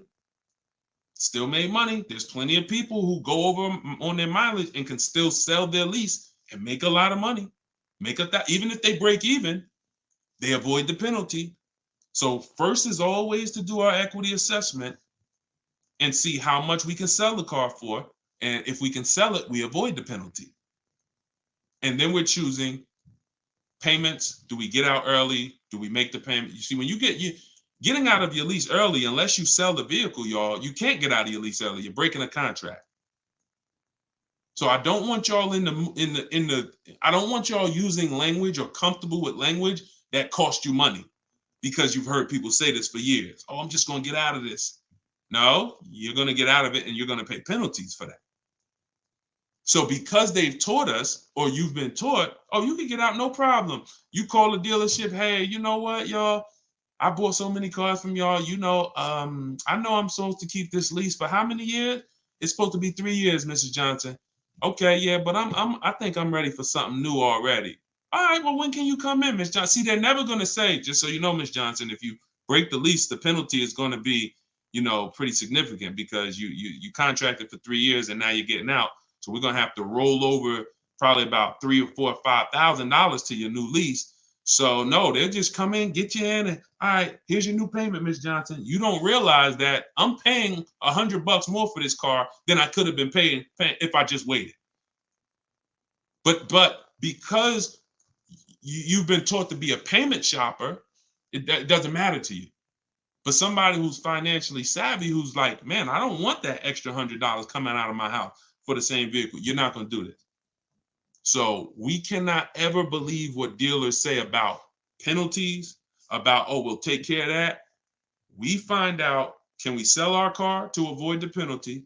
Or if I can't, I either got to pay the payments and get out earlier, or I'm going to stay in it and just take the mileage penalty. That's not a bad idea most times, y'all. Sometimes people will call and say, yo, I'm going over mileage. And I say, okay, well, based on how you're going over, you'll only be over by like 2,000 miles. That's only $500. Oh, I thought it was going to be more than that. Nah, you're going to be over by 2,000 miles. Just, wait till the end. And then when you get your new car, build that 500 into the deal, and that's it. Or just pay the $500. Because very rarely are people, oh, I was supposed to drive 36,000 and I'm doing 100. That's just, wait, something went wrong here. What the heck happened? I can see you were supposed to do 36 and you did 40. You're supposed to do 36,000 miles, you did even 45. Maybe you got a different job. But I mean, how we have to structure our leases right, so that if you know you're a high mileage driver and you take a 10,000 mile a year lease, shame on you. Like, we can't do that. We can't do that. Some people, oh, I'll just buy it at the end. You're killing yourself. You're killing yourself. The residual value, you're going to put a ridiculous amount of money on those, or a ridiculous amount of mileage on that car, and you're going to buy it in 3 years with 90,000 miles on it for the same buyout price that was estimated from your 10,000 mile a year lease. They estimated this buyout price is for a person who brings the car back with 30,000 miles on it. Here's the price. And then you bring it back with 90 and you pay the same price. Oh, I'm just going to buy it because I went over on the miles. No, killing yourself. You're realizing the loss. So again, this is why we want to be in your life. This is why I'm doing my best to be in your life, so that you can avoid these things. Anybody who really wants to have somebody, like, we're set up. We've been doing this for 3 years as far as a company, providing education. So, I mean, whether it's hundreds, thousands, dozens, we're set up to make sure that everybody who wants to protect themselves and get the best deals are able to do it. Paula, got my book. Phenomenal. Use it. Everybody that got the book, thank you. I appreciate you, brother. I thank you so much, Lord. I appreciate you. We're going to be doing these lives regularly. I think, this is the best format. I like to come and interact and really answer questions and really show y'all, why I want you to start treating cars, buying cars and leasing cars, treating getting cars like buying small houses. Most people treat getting cars like going to Walmart and getting a TV, big screen. You come back home and you're like, man, it's like you get an itch, but you get an itch for a $30,000 decision or a $10,000 decision. When you start planning out your car purchases the way I'm going to show you, and you go in with a system and a strategy, the way that's taught in my book is 7 steps. First step is deciding whether you lease or buy. 7th step is delivery. So by the time you get to step 7 in my book, by the time you get to step 7 of what I teach, you should be picking up your car or it should be being delivered to you. So it's not about learning and reading and then, okay, Deshone, I just read everything. I just learned everything. I just watched all the videos. Now I'm ready to go get my car. No, we're going to you learn by doing. And if I teach you a different way to shop, different things to do, by the time you get your car, you're going to be like, oh, I didn't need Deshone to tell me what to do step 1 through 7. I just needed him to tell me this is step 1, do that. And then when I'm done, I come back. Okay, Deshone, I did step 1. What's step 2? Here's step 2. Do this now. Okay, perfect. Let me go on these websites, do step 2. Perfect. Just did step 2, Deshone. Perfect. Here's step 3. Do this. And we found that has been able to guarantee success for so many people. And that's how they're able to get the same deals that I get. Like this is this lady right here, this young lady, like Taupe. She got a BMW $54,750 BMW, putting dealers against each other. She got it for $690 a month. She got the protection plan and raised it up. Her payment on that BMW. Now, mind you, if you can see on YouTube, if you can see on Facebook, you can see this slide. $690 a month. People are paying for that $54,000 BMW. People are paying $1,100 a month. To go in and purchase that car, $54,000 is $1,100 a month with no money down because she didn't do any money down. $690. You see what I'm saying? Some of you might be looking, and quite honestly, some people may watch it because we're going to syndicate this. Whether you're watching this live or in syndication, doesn't change the value. You might be driving that same car, and you might be looking and saying, "Yo, I'm paying $1,000 a month for that car. She's paying $690. I put $8,000 down. She put no money down. We can't compare. You think Dave Ramsey, God forbid, and look, shout out to Dave Ramsey. I love what he teaches in terms of financial literacy. I love that he teaches people to invest and build for retirement and make sure I love that. But there's an area that he doesn't know what he's talking about, and that's when it comes to cars. See, look, credit is a big part of it has a lot to do with me helping you. Y'all don't hear me teaching credit. It's important. It's a complimentary topic for us to talk about. I talk cars, how to make sure you pay the lease for them. Yeah, maybe natural. Let me give some credit tips too. Rodney, you could just go right to my TikTok bio, grab your book. It's 75% off. Click the link in my TikTok bio. You think she can ever listen to someone that tells her you shouldn't be leasing? She knows when to lease and when to purchase. She's not in love with that vehicle. She's not keeping that vehicle 8, 9, 10 years. So how can I drive this vehicle for the lowest amount of money in my household? I'm going to shop all my offers. The dealer that wins the bid, I'm going to see what it is. Oh, look at that. It's $690 a month. I'll take it. This is how we are going to keep thousands of dollars in our household as things continue to go up. I need you guys to be spending. I need you not only to be making sure your cars are below your max budget so that every single month you're not growing tired and weary of your car payment. That means it just needs to be below your max budget. And then the second thing we need is to make sure that you are driving the best possible product for that money. You could be below budget and look at what you're driving for the money, and you're like, yeah, I'm below budget, but could I have gotten a better car for this money? Could I have gotten more car for this money? And I'm here to tell you that when you understand leasing, you're going to see there's no comparison. $690 a month for a daggone $1,100 a month vehicle to purchase. So short term, less than 8 years, we always lease. We never purchase. Now, in another episode, when we start talking about, in another segment, we'll talk about overpriced leases because every lease is not equal. Y'all gonna learn. We can't. Every lease deal, even when you learn to shop, you must learn to shop. You must, because some 80% of dealers are overpriced on their leases. 80% of dealers who gave Tope a quote, let me come back from this screen.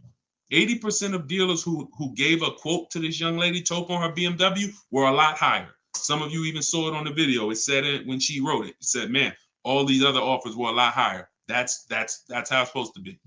So you can't go back and forth with one dealer. You must reveal the best dealer, the best offer through multiple offers. So that's what you do. And you do that whether you're leasing or purchasing. And when you start doing that, you'll understand. That's in the book. That's what I teach. Bids. One-to-one negotiation is dead. I want y'all to eliminate one-to-one from we never do it. Because you cannot do that with any other item and win. You can't do it you can't do it with jewelry. You can't do it with groceries. You can't do it with televisions. You can't do it with houses. One-to-one negotiations, you lose every time. You must see multiple options, multiple offers, and then we pick the best one. And what you see is that's going to be done with loans we get, cars we buy, and cars that we sell. We don't trade. So, all right, yeah, this has been great. I need her contact. I don't know what I guess y'all having a conversation. I didn't know what y'all needed contact-wise. All right, let's see. Is buying and selling a car a good hustle? I'm not really teaching people how to buy and sell cars because, there's,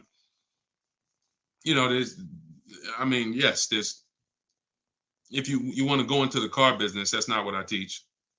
So I have to log out to purchase the book. You shouldn't have to. Let me try to reset. Let me know if it's still showing a $97 price or if everybody was able to get the 75% off price.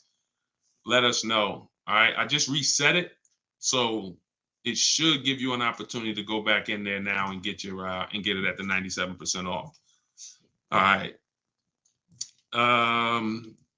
Buy dealer loaner cars. It depends. Those can be great opportunities. But again, we still need something to compare it to, Tina. Tina on Facebook said, buy dealer loaner cars. Now, we will buy or lease a loaner car if it's a great offer. So when we reach out to dealers, you'll see in the book, I teach you to go to the website because I give you my scripts. I tell you what to say. Some of you could do it by phone if you want to call a dealership and try to get multiple offers, but I would only speak to a sales manager. And even then, you got to just make sure that but only speak to a sales manager. But the point is, if they have a loaner car, it needs to be so much better than what I could get a brand new one for.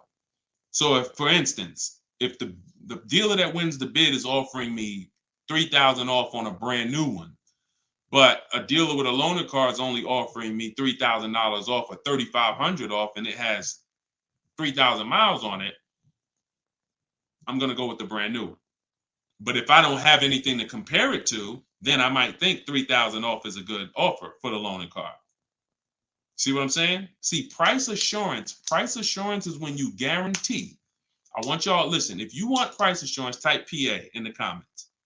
You want this every time you make a deal. Price assurance means I guarantee that I paid the lowest price that I could have paid.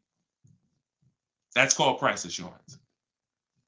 I want you to understand, some of you have been, though, is that possible with cars? That's what I want you to move from now on. I never want you to make another car deal without price assurance. How do you get price assurance? Multiple offers. It's the same way you get price assurance when you're buying groceries, when you're buying, spaghetti sauce.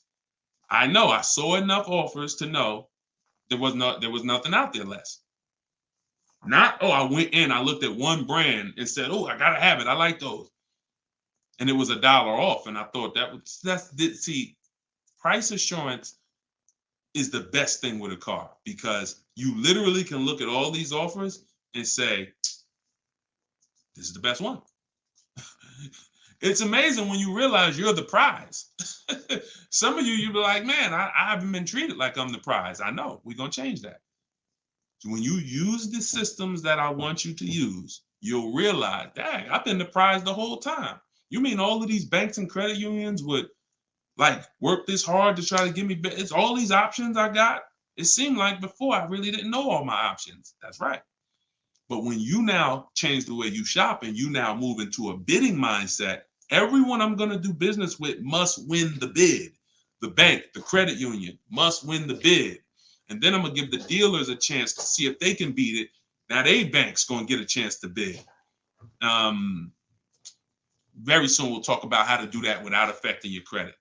I want to show y'all this bank bidding war process. We have a specific way we shop for loans, credit unions, banks. We let dealers access our credit, and the way it shows as one inquiry when it comes to affecting our score. You must learn that because when you see how much money is in the loans, you're gonna be mad. You're gonna be like, dang, I never shopped around the way I should have for my loan. I never shopped around. That's fine.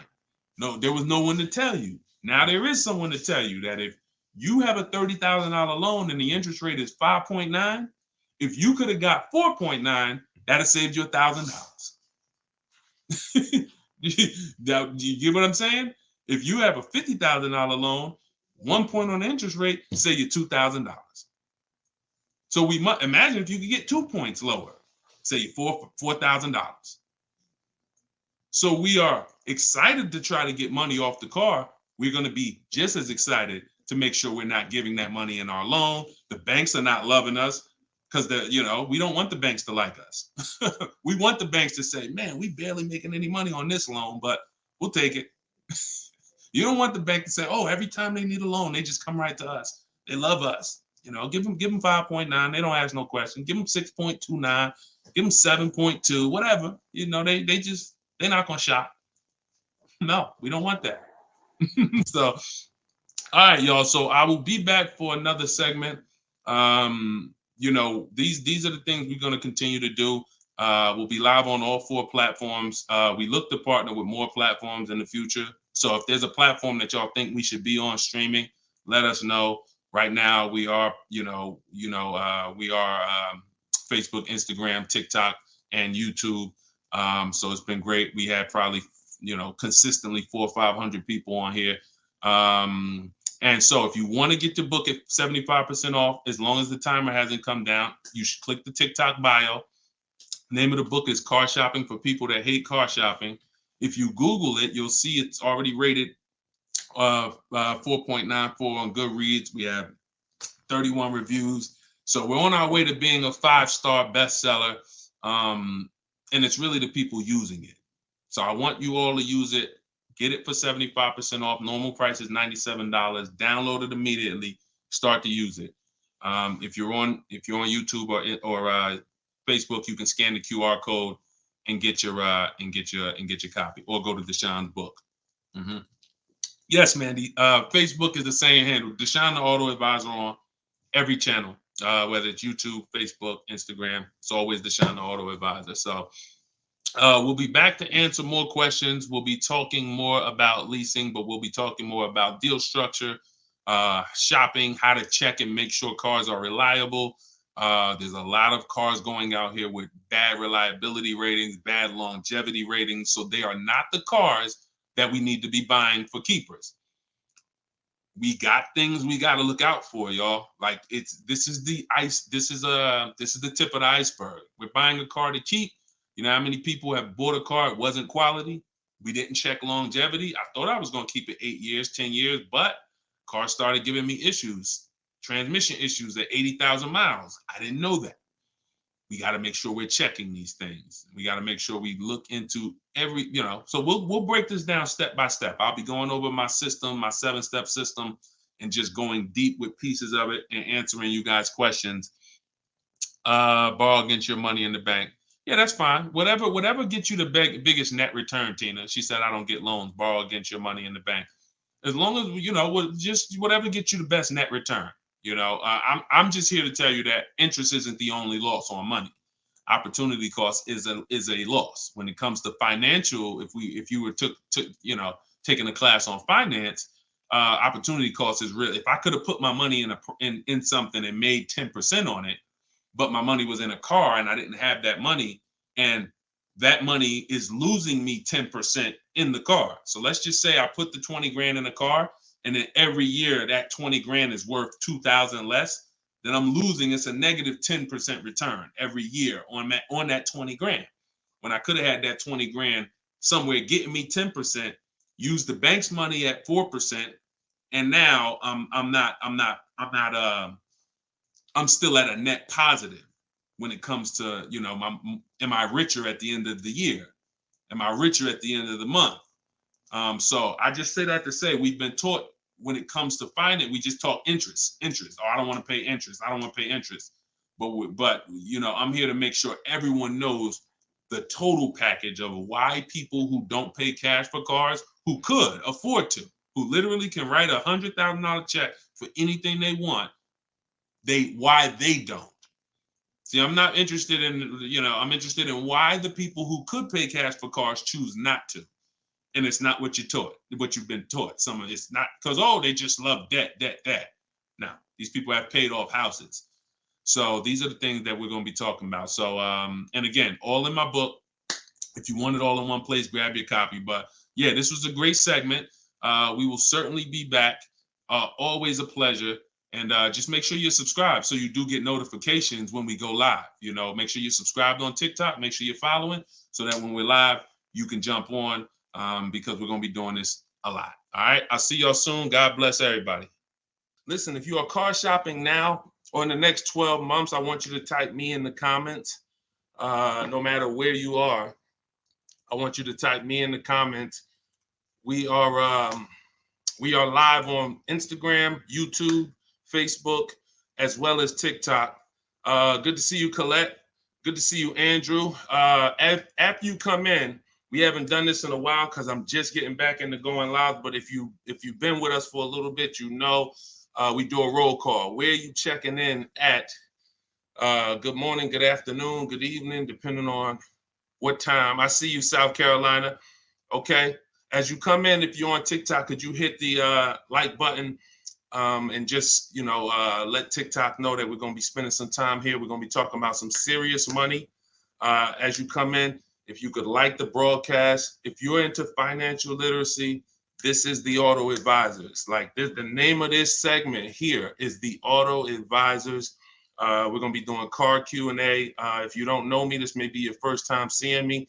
My name is Deshone. I'm publicly known as Deshone the Auto Advisor. I spent 14 years in the car business before I left in 2020 to focus on teaching people. I see we got Jacksonville, Florida. We got Houston. Okay. We got a couple hundred people on already between all the platforms.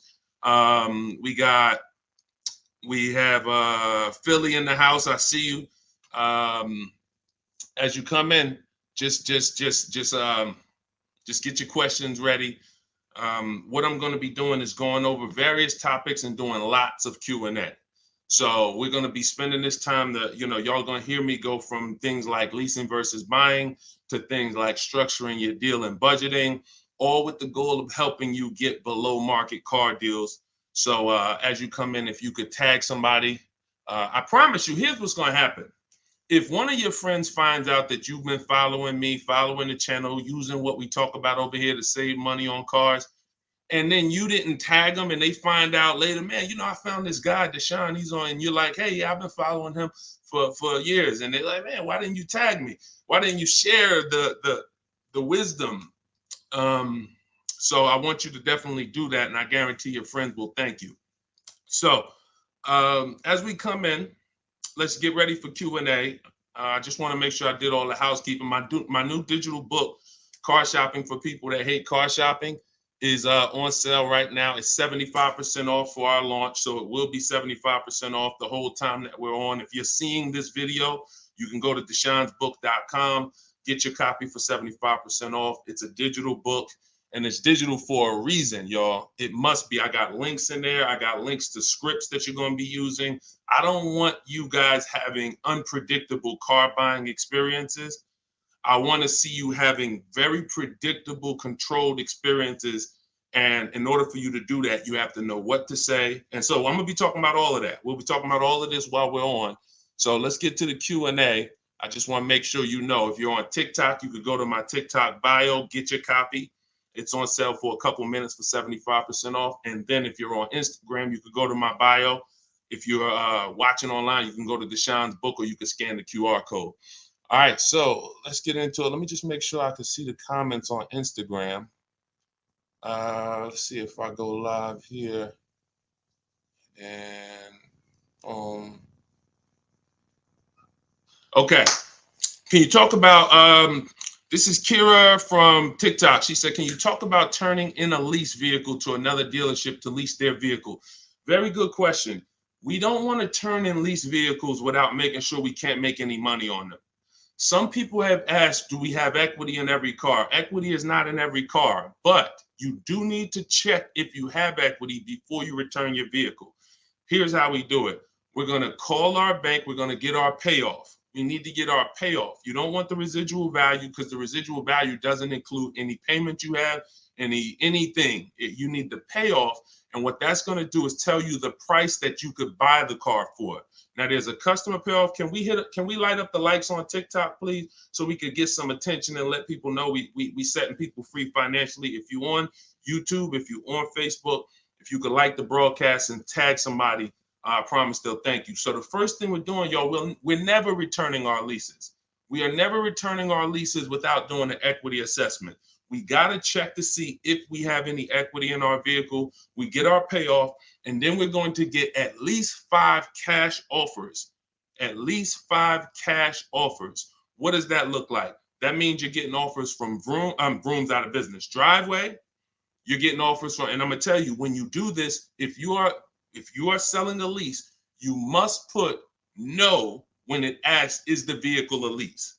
You must put no. I'm going to tell you why. The way these companies are set up, they're set up to buy vehicles.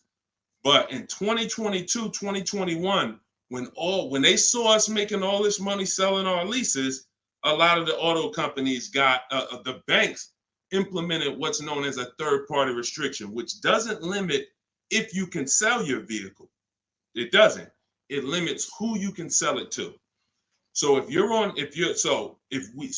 we got to ask our banks, do I have a third-party restriction?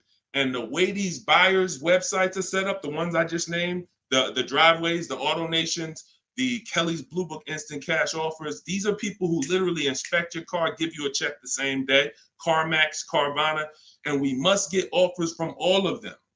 See, we don't realize, as y'all learn more about saving thousands effortlessly and easily, you're going to learn it comes through bids. It comes through bids. It doesn't come through giving one person an opportunity to buy your vehicle. We must get bids. When we let the market bid on our vehicles, we're going to win every single time. We're never going to worry about if we overspent. We're never going to worry. This is all in the book. So everything I'm teaching y'all on this live and in my free vid, it's all in my book, step by step, 75% off, get yours. But you have to know exactly what the market will pay for our vehicle.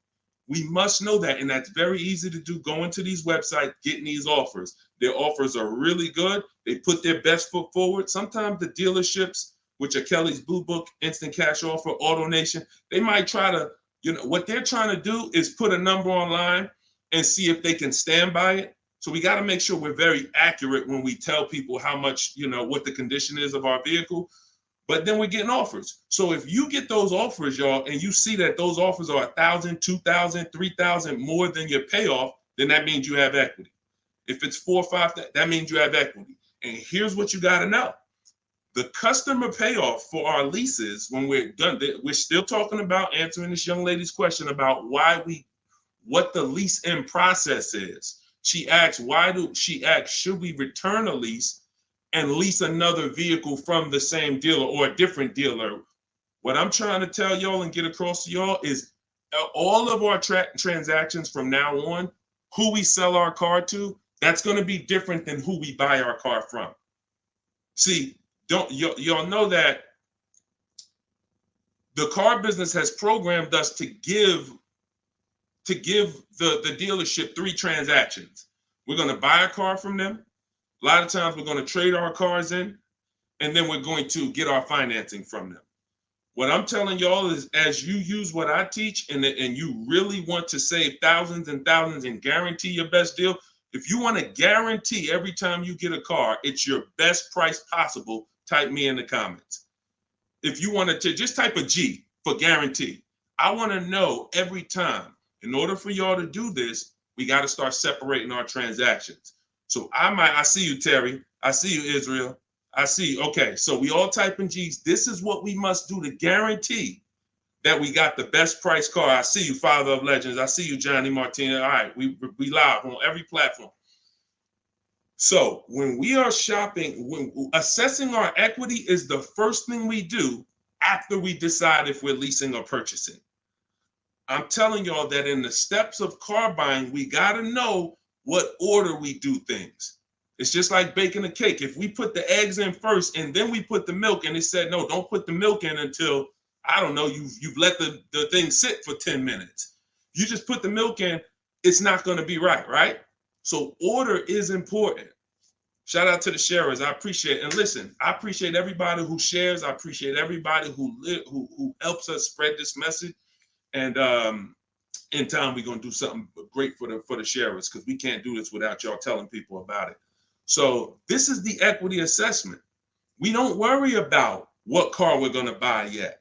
We don't worry about who we're going to get our loan from yet. Here's why. Until we know what our equity position is, we don't know what we're doing. Example, if you run your equity, you find out you got $3,000. Well, that money is as good as cash in your pocket, or you can put it into your next transaction, or you can put half in your pocket, half into the next transaction. Y'all see why knowing your equity position is super important? Here's another reason. Let's say we have negative equity. Negative equity means we owe more than the car is worth. In my book, I talk about, and you'll hear me talk about it in my free videos, there's only 3 things you can do with negative equity. You can pay it off. I call it paying the difference. You take the highest offer. If it's like $2,000 or $3,000 different, you just pay it off and you're now done with it. No baggage. You can transfer it within limits, though. So when you go to transfer negative equity over, this is where we get to the point where negative equity can either stop our deals or it can literally kill our deal. The bank is only going to approve a certain amount above the value of the car we buy. So let's say we're buying a $20,000 car. The bank's not going to approve $30,000, $40,000, $50,000. They're going to look at the price and say, wait, car's worth 20. We might lend 26, depending on the customer's credit, but we're not lending 30. We're not lending 35 on a $20,000 car, which means if you have $8,000, $10,000 of negative equity, you can't transfer all of that over, because you're going above the loan to value ratios. This is why negative equity, knowing the cause, is important. And there's 2 causes. You don't understand leasing, and you're switching cars with loans on them. If there's an emergency, we understand that. I see y'all. Shout it out. We live. Literally, I see between all the platforms, we got about 400 or 500 people on here right now. So shout it out. Can we get the TikTok likes up? Can y'all keep tapping the screen on TikTok? Let's make some noise over on TikTok. But we're doing great. So this is why we can't move on. But I'm telling y'all, 99 times out of 100, I've been in the car business since 2006. I left in 2020. And it hasn't changed. The cause of negative equity, 99 times out of 100, is you don't understand leasing. You buy cars, you're not keeping them long enough to pay them off and win with the depreciation. It's not just paying off the car. Some people say, oh, Deshone, I pay off my cars in 2-3 years. But your car's depreciated value is what you need to try to avoid. You need to try to avoid taking depreciation hits. And what y'all going to learn more from me is the 8-year rule. I've already done the math. I'm going to show it to you in time, if you just stick with us. But if you believe me right from the start, you're going to win. If you're not keeping cars 8 years, you're losing thousands of dollars not leasing cars. Does not matter how much you drive. Does not matter. Here's why. Here's why. I'm gonna listen. Who was taught? Oh, we all right. We lighting up the likes on TikTok. All right. I appreciate you, TikTok. Appreciate all of this. Let me ask you a question. Everybody on here. Who was taught never to lease cars? Be honest. I want you to type never in the comments. If you were taught never lease cars, if you've heard that from someone, I want you to type that in the comments. Here's why this is so important. This is all in my book. My book is called Car Shopping for People That Hate Car Shopping. It's a digital book. And for the grand opening, it's not a store. For the for the launch of the book, the official launch, we're doing 75% off for everybody. So you could go to my TikTok bio, you could go to my Instagram bio, you could go to deshonsbook.com, or you can scan the QR code and you can get your book for 75% off for a couple minutes. So look, so we have a lot of people who were taught never lease a car, never lease a car. Let me tell y'all how much, I'm gonna give you a little sense on how much that's cost you. And then, we'll go deeper. Everybody, let's say you're a person who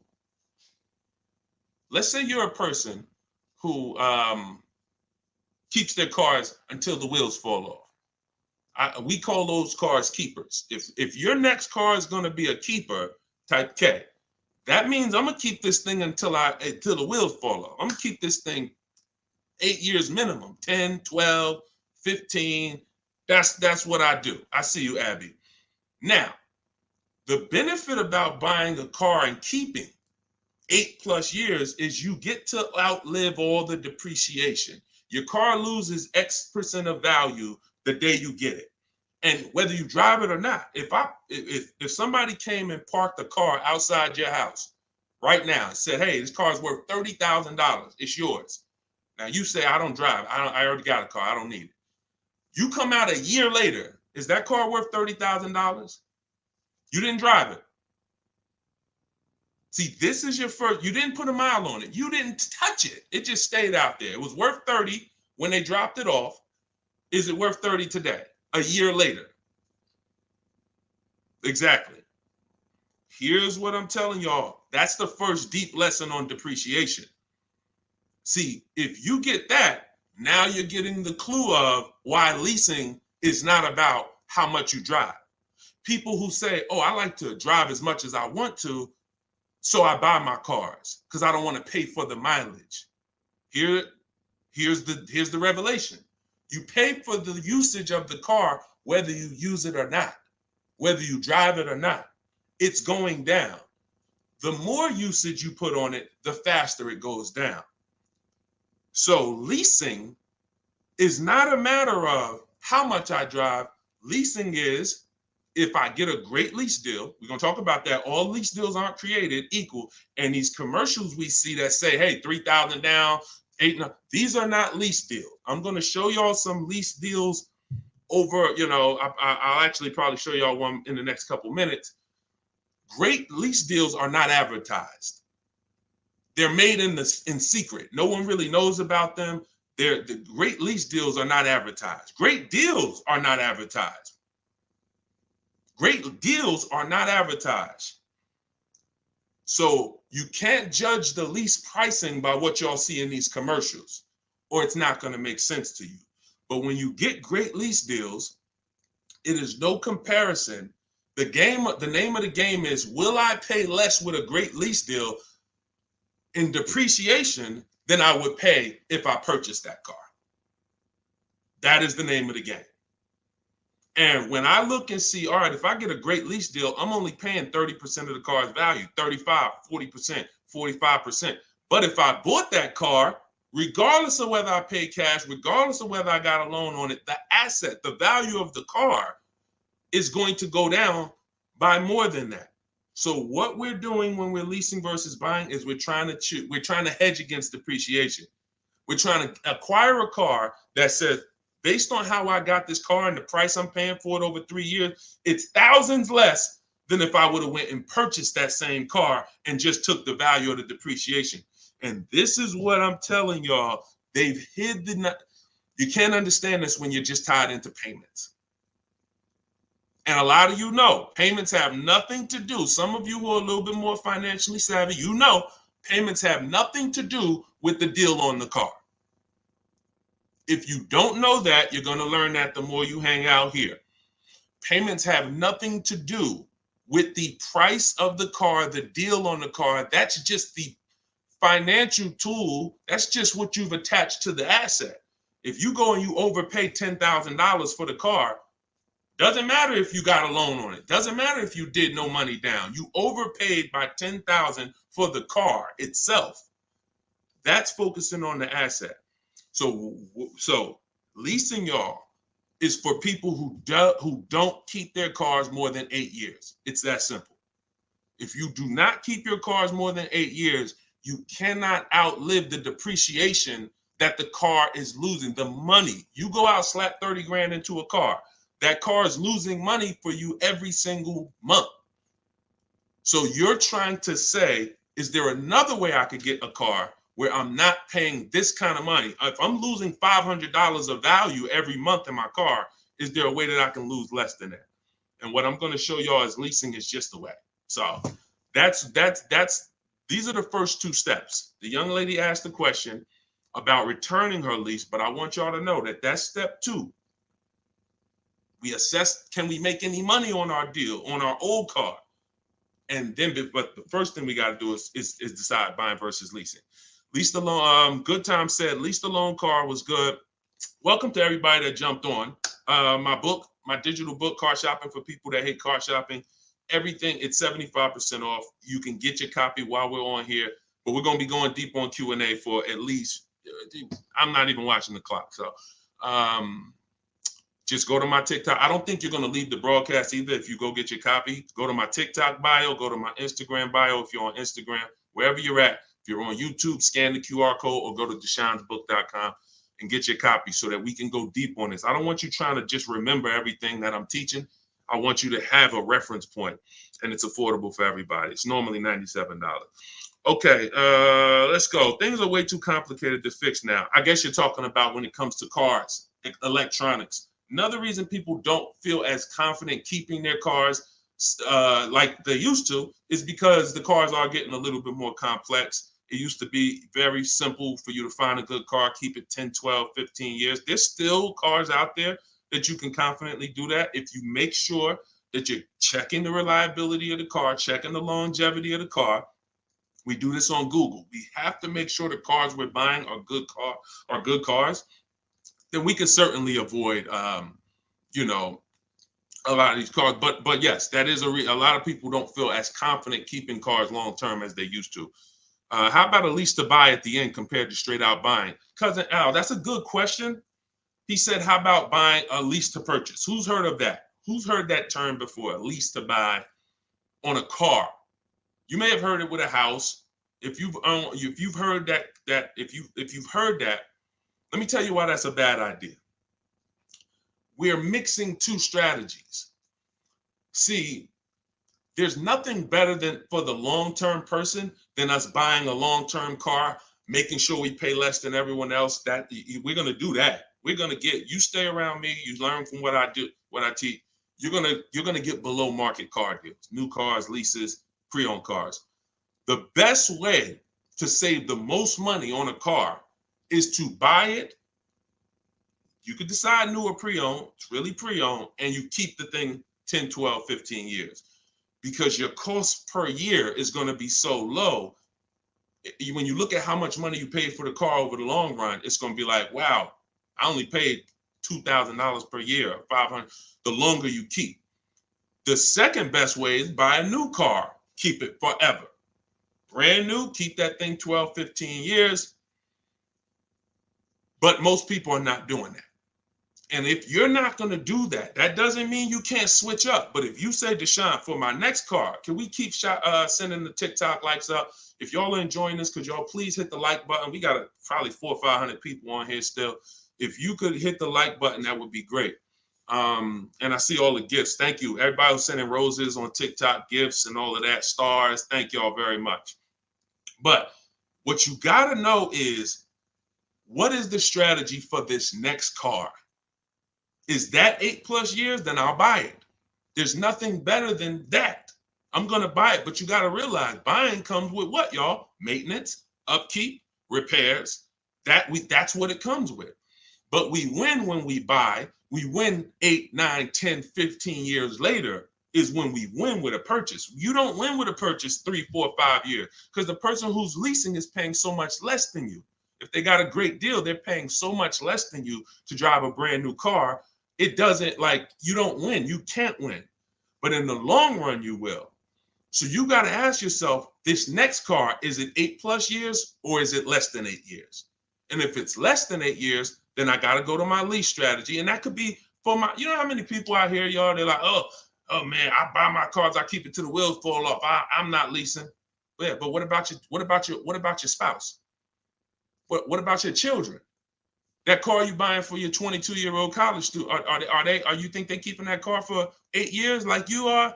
No, probably not. Then you should be thinking about, you shouldn't even be thinking about, you should be going to the lease play for them.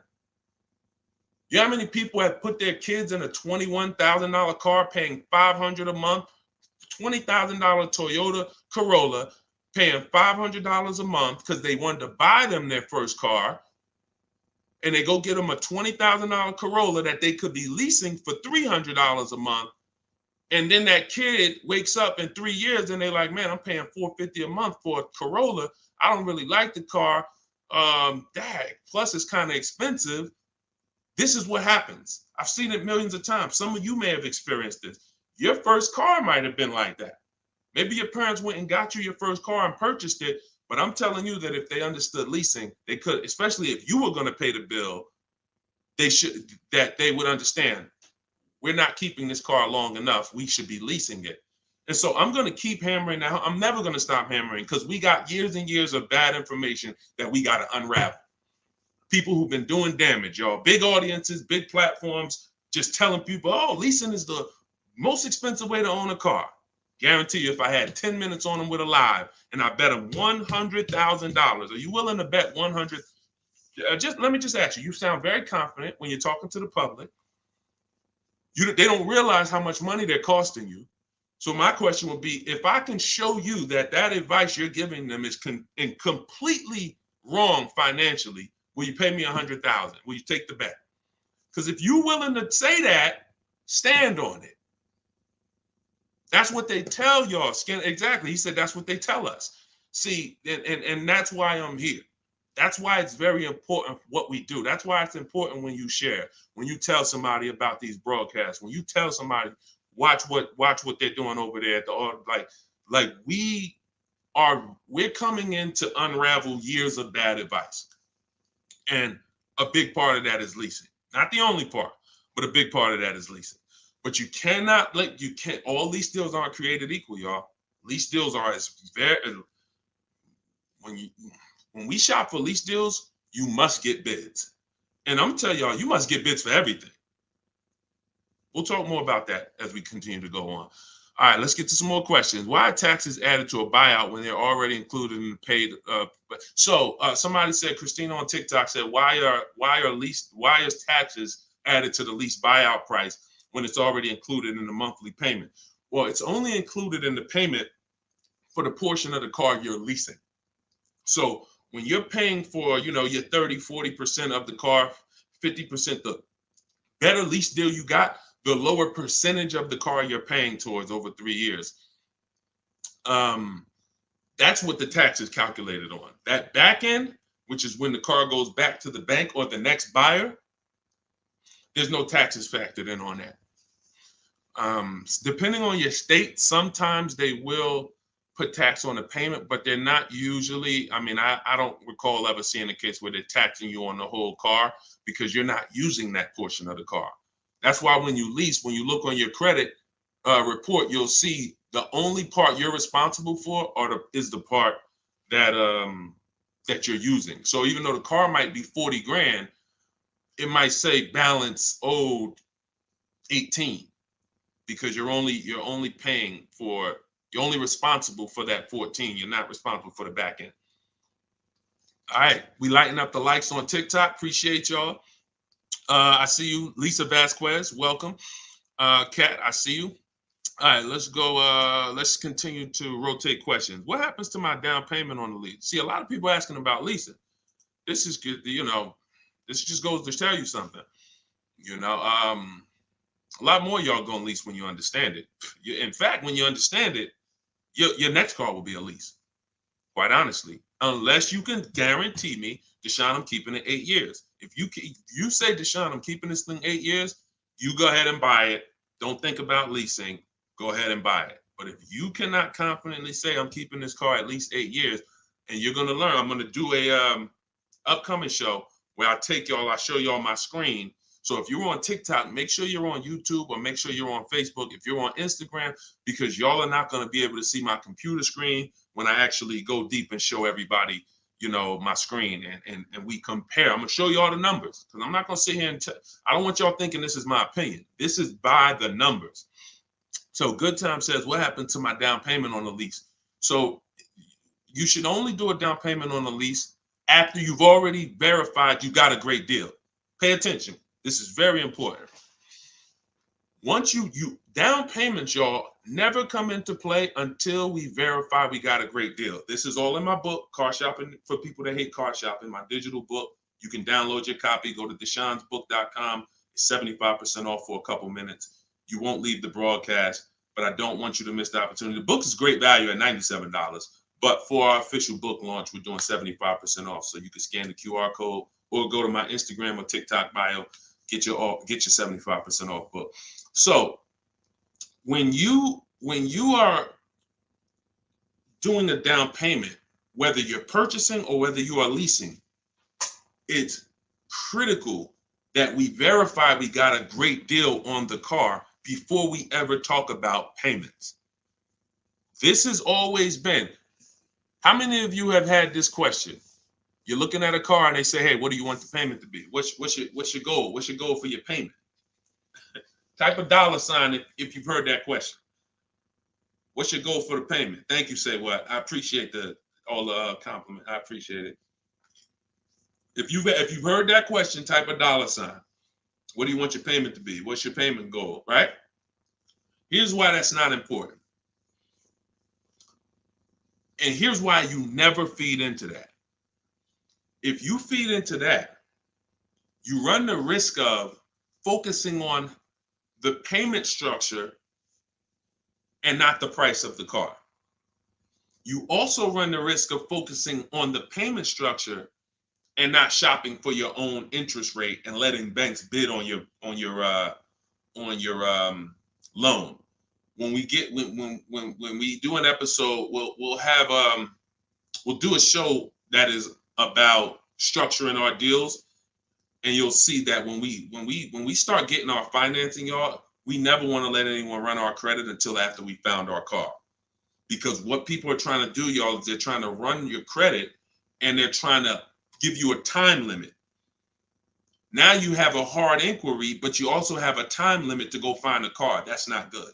They might give you 30 days or 45 days, 90 days before the approval expires. It's usually 30, 45. That's a problem because now we're out there rushing. But when it comes to down payments, we are only structuring our deals after we found our car. So I teach you how to get bids on your lease. Get bids on your lease, get bids when you're buying a new car. Once you find the dealer that gives you the lowest bid, now you come in and you see how you want to structure the deal.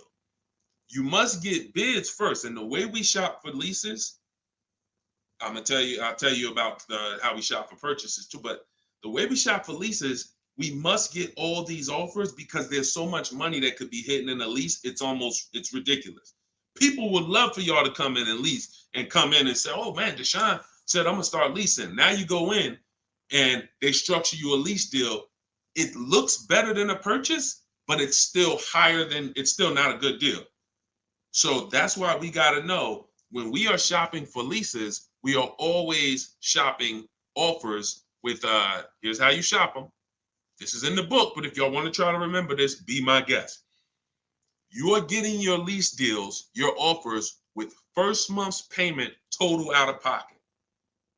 First month's payment. When when you shop for a brand new car, you are always getting your offers with tax, title, license, all fees included. When you shop for a brand new car, you're getting your offers from multiple dealerships. I do this online. You can call them. I would suggest you do it my way. But if you want to call them, you can talk to a sales manager and you say, hey, I got this car. I'm looking to see if you got something similar, but I need an offer with all taxes, fees, everything included. And now you're comparing that. But I would only talk to a sales manager if you're going to go that route. Again, in my book, I teach you the scripts. I got the emails that we use to do this because you want to use my words. But if you're not going to use what's in the book, you should be calling and asking for a sales manager and just give them an opportunity to beat the quote. That's a manual way to do it, but it's still better than you going back and forth with one dealer. We cannot go back and forth with one dealer anymore because when you start getting bids, mark my word, it's going to blow your mind when you see how overpriced some dealers are. When you see how overpriced some dealers are, it's going to blow your mind. So in order for you to shop your lease quotes, you're shopping your lease quotes with no money down, so good time. When you talk about what happens to your down payment on a lease, well, you're not putting your down payment down until you got a great lease deal. So you get your lease deal, first payment, and then you divide that into the monthly payment. Into the MSRP. Very important. Let me give you all an example. Pull up my calculator. So let's say I got an offer of $500 a month on a $40,000 car. That's what's called a 1.25% lease. You take the monthly payment and you divide it into the MSRP. That gives you a percentage. The lower percentage, the better the deal. And this originated from who's heard me mention the 1.5% rule for bad lease deals? Type me if you've heard that. No, you don't have to tell them you're pre-qualified before you go. It's not even a question. We're just shopping for the price of a car. So you've heard, okay. So, see, and I looked at another question while I was in the middle of answering one. So, wait, we were talking about lease quotes. We were talking about, okay, that's right. The 1.5% rule. So when y'all hear me mention the 1.5% rule, I'm telling y'all, again, it goes back to the fact the lease, the name of the game with a lease is how much can I pay for a car over 3 years that I'm giving back? The lower, the better. So since the beginning of time, people who got great lease deals knew about the 1% rule. The 1% rule said, if I buy a car, if my lease payment is 1% of the MSRP or below, it's a steal. So if I'm looking at a $40,000 car and my lease payment on it, 12,000 miles per year, is $400 a month, no money out. No money. I know that y'all may have been taught, yo, you got to put money down when you lease. That is a lie. I'm going to be peeling back a lot of lies, a lot of misconceptions, a lot of bad belief systems that we've picked up, and we're going to tear those down. So money down with a lease is absolutely not a requirement. So when we're getting our lease deals, example, 2018, I leased a 2018 Jeep Grand Cherokee Laredo. It was $35,000. I gave him $330 a month and I drove off. That was my payment. 39-month lease. We'll talk about in the future. We don't do 4-year leases. We'll talk about that in the future. But that's the 1% rule. 1%. Now look at that. Think about value, y'all. You drive off the lot in a brand new $35,000 car and you're paying $330 a month. That's under 1%. So these are steals. I call these steals. You ever see a lease deal like that? It's not a deal. It's a steal. Now, in order to get that type of deal, you need a great lease program. So we can't. So it's not just like, oh, every car has a 1% deal. No, if they don't have a ton of rebates, if they don't have a good residual value, if they don't have a good rate, then it's not going to happen. But in the long run, we can't control that. All we can control is how we're going to shop. And the way we shop is get your first month's payment.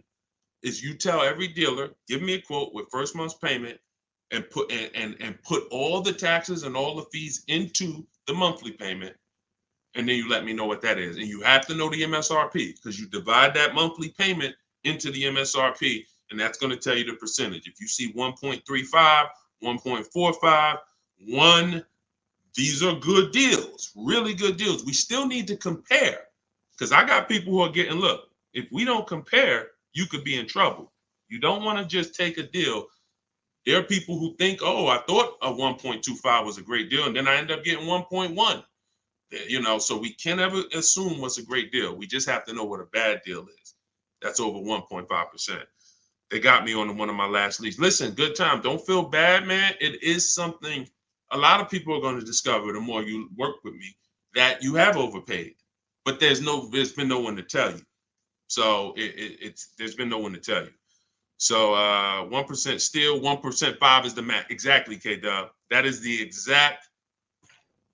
exact formula and ratios we use for measuring great lease deals. 1% or lower is a steal. Between 1% and 1.5 is a deal.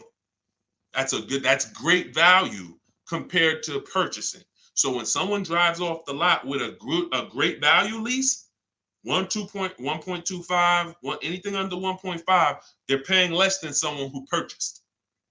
They're paying less than someone who purchased. Once you get above 1.5, you're now going close to spending the same amount as the person who bought the vehicle, which we don't want, which we can't do. We eliminate the benefits of leasing. And some lease programs y'all are going to see are bad. You shop multiple offers and the lease programs are bad. We can't get those leases. I will never co-sign, because leasing is a value play. I will never co-sign you getting a car because you like the car a lot and overpaying for a lease, because the lease program is bad. Sometimes, I want a Range Rover Velar.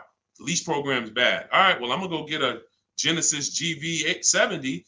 And then, maybe in 3 years, the Range Rover lease program will be good. But right now, I'm not going to do it, because no one loves a car that they're leasing. You always just like it. If you're leasing, you're switching cars every 3 years. You don't love anything. When you love a car, you buy it, you keep the thing 10 years. That's love. But typically, a person who's not keeping their car long term, you get, you 3 years, you're like, okay, I could get another car. 5 years, people who buy cars to keep, they don't think like that. Like, they ain't even looking for a reason to get rid of it until, transmission goes out. And then I always joke, because as a keeper, what do you do when the transmission goes out? If anybody on here has bought their cars and kept them till the wheels fall off, when the transmission goes out, what do you do? What do you do? See, you're not a keeper. You're not buying a car to be a keeper. That transmission go out, you ready to get rid of it. You ready to get rid of it.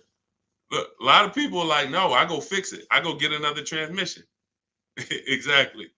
All right, let's keep the questions moving. Welcome to the people who just jumped on.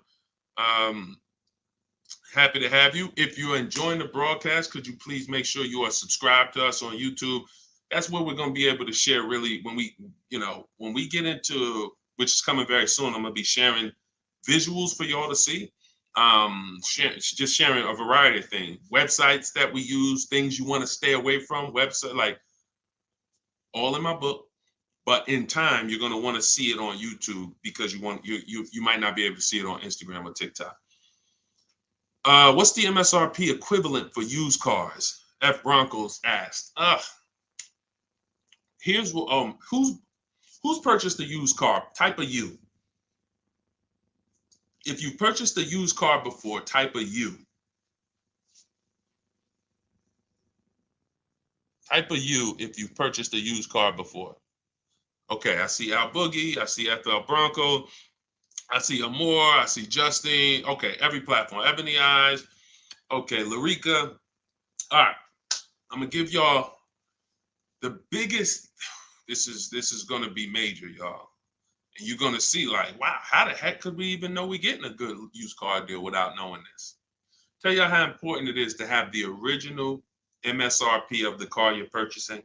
So I have a 2020 Infiniti QX 60 truck. I bought it a year ago. It was 3 years old. Now I saved 42% off the price when it was brand new. Here's why it's important.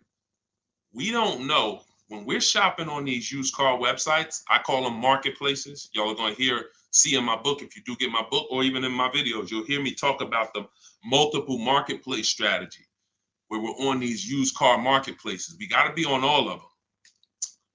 But here's what they try to sell you on, because it's based on who's paying them. They're trying to sell you on market value. The true way to buy a pre-owned car, after you check to make sure it's a good one, but I'm talking about, how do we know we got a great price on it? We must know how much it was brand new. We must know how much the car was brand new. Give you an example. I was looking at this Infiniti truck. I had narrowed it down to my top 3 or 4.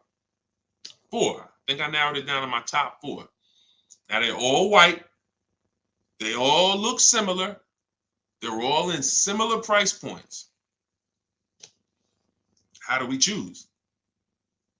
This is where we usually are stuck. And this is where we usually make a bad decision. I'm going to tell you why. I get the MSRP of these cars. By the way, my special strategy for getting the MSRP, one of them is to go to the dealer's website. Most dealers have a contract with Carfax, and that car will be on their website. That's my first line of defense. Again, everything I'm talking about, y'all, I don't hold back. It's in my book, or it's going to be in my free videos. But some people want everything in one spot. One spot, step by step. That's what the book is. 75% off in my bios, or go to Deshone's book or scan the QR code. So I look and I pull the MSRP, the window sticker, for all of these vehicles, and what do I see? The 4 vehicles, the original price of them, one is 46, one's 48, one's 52, one's 54. Why is this so important, y'all? They've taught y'all to buy used cars based on what? Nothing. This is what we're asking for the car. Okay, I think I see some less than that. If all of these cars were 31,000, but one was 54, that's the best deal. In fact, none of those other deals are even close.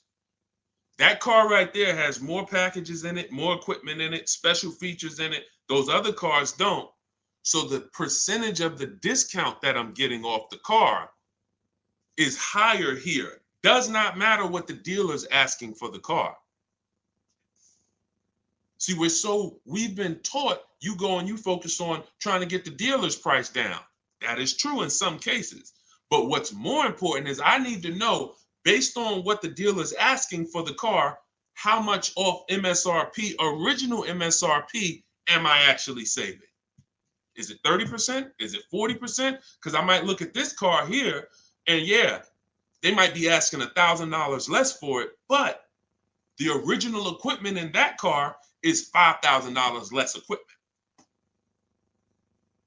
This is why it's very important. It's critical.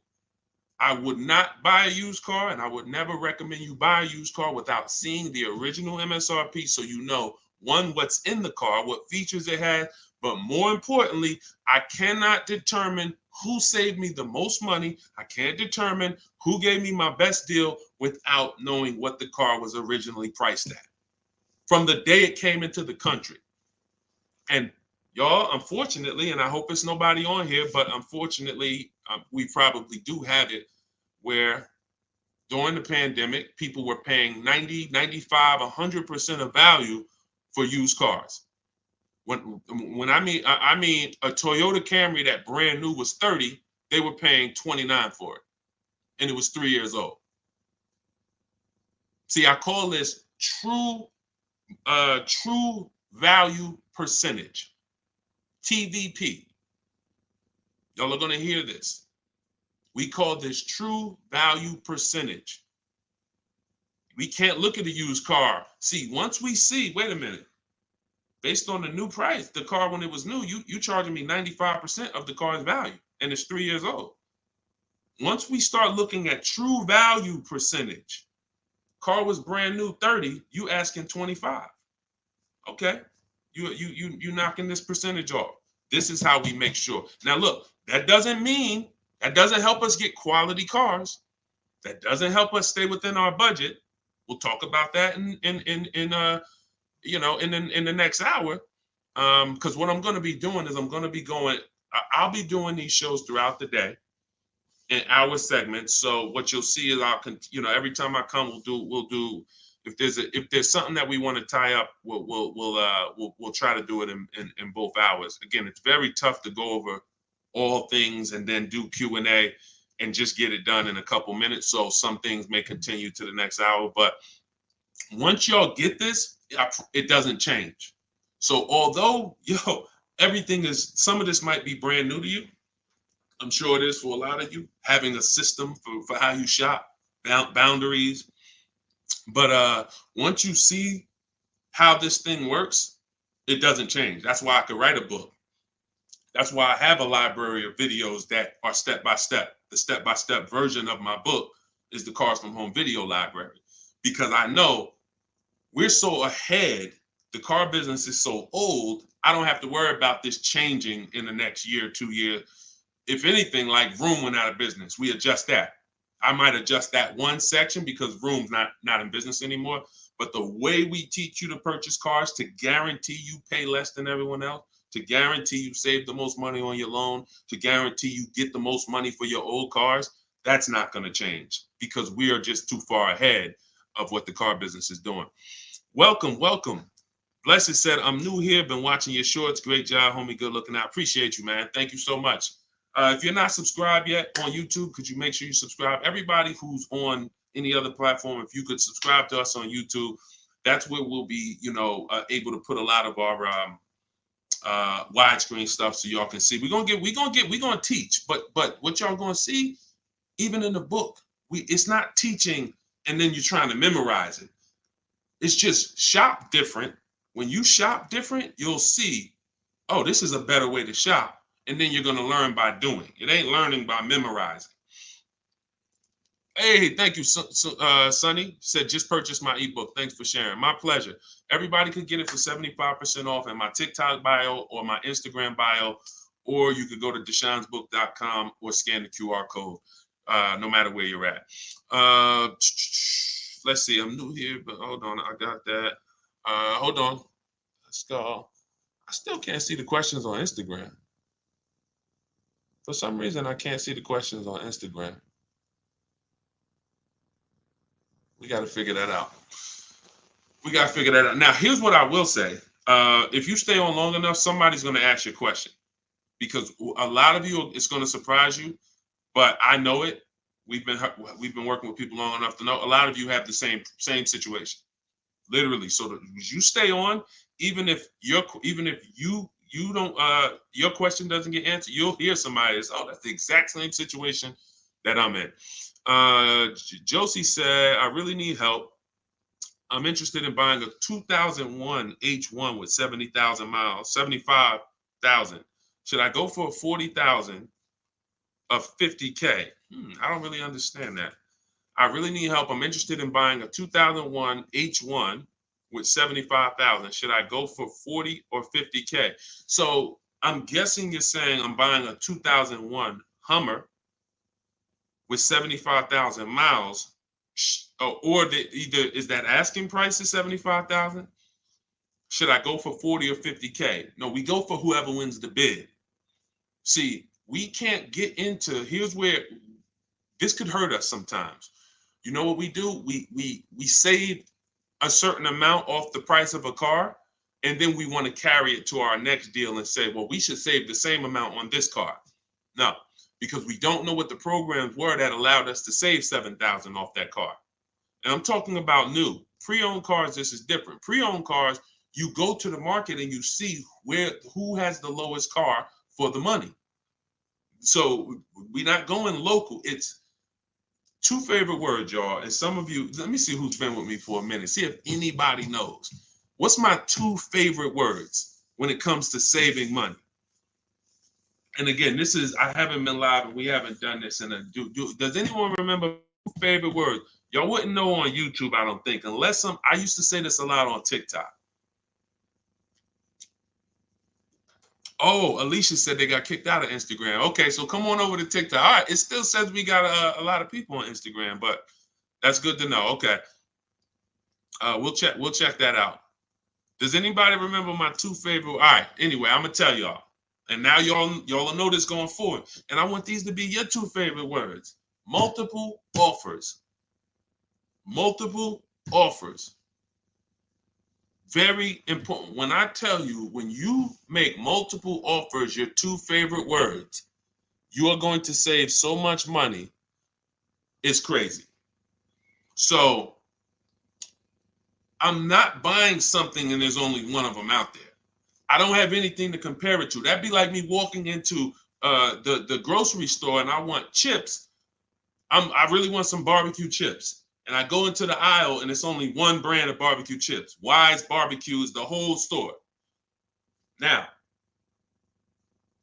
I don't know if they're charging me a good price because I don't have anything to compare it to. They might say, oh, bag of chips, $4.99. Is that good or not? Well, we don't know. But when I see all the other options, same thing with spaghetti sauce. I need to see all the options. Same thing if some of y'all were buying a TV. If you had to buy a TV right now, if you had to buy a daggone 100-inch TV, are you worried about overpaying for it in this day and age? No, because you know, man, I'm going to go to Amazon, I'm going to go to Best Buy, I'm going to go on this Walmart.com, and by the time I see some options and see what they pricing at, I'm going to be able to choose the best one in 10, 15, 20 minutes, right? That's what comes through. That's price confidence. That's called price confidence. And the only way to have price confidence, to eliminate that feeling of, oh, did I overpay? You think I paid too much for this? Is to learn multiple offers, multiple options. So what you should be doing, Josie, is looking at so many H1s, wherever they are, that I know I'm not going to overpay because I see them all.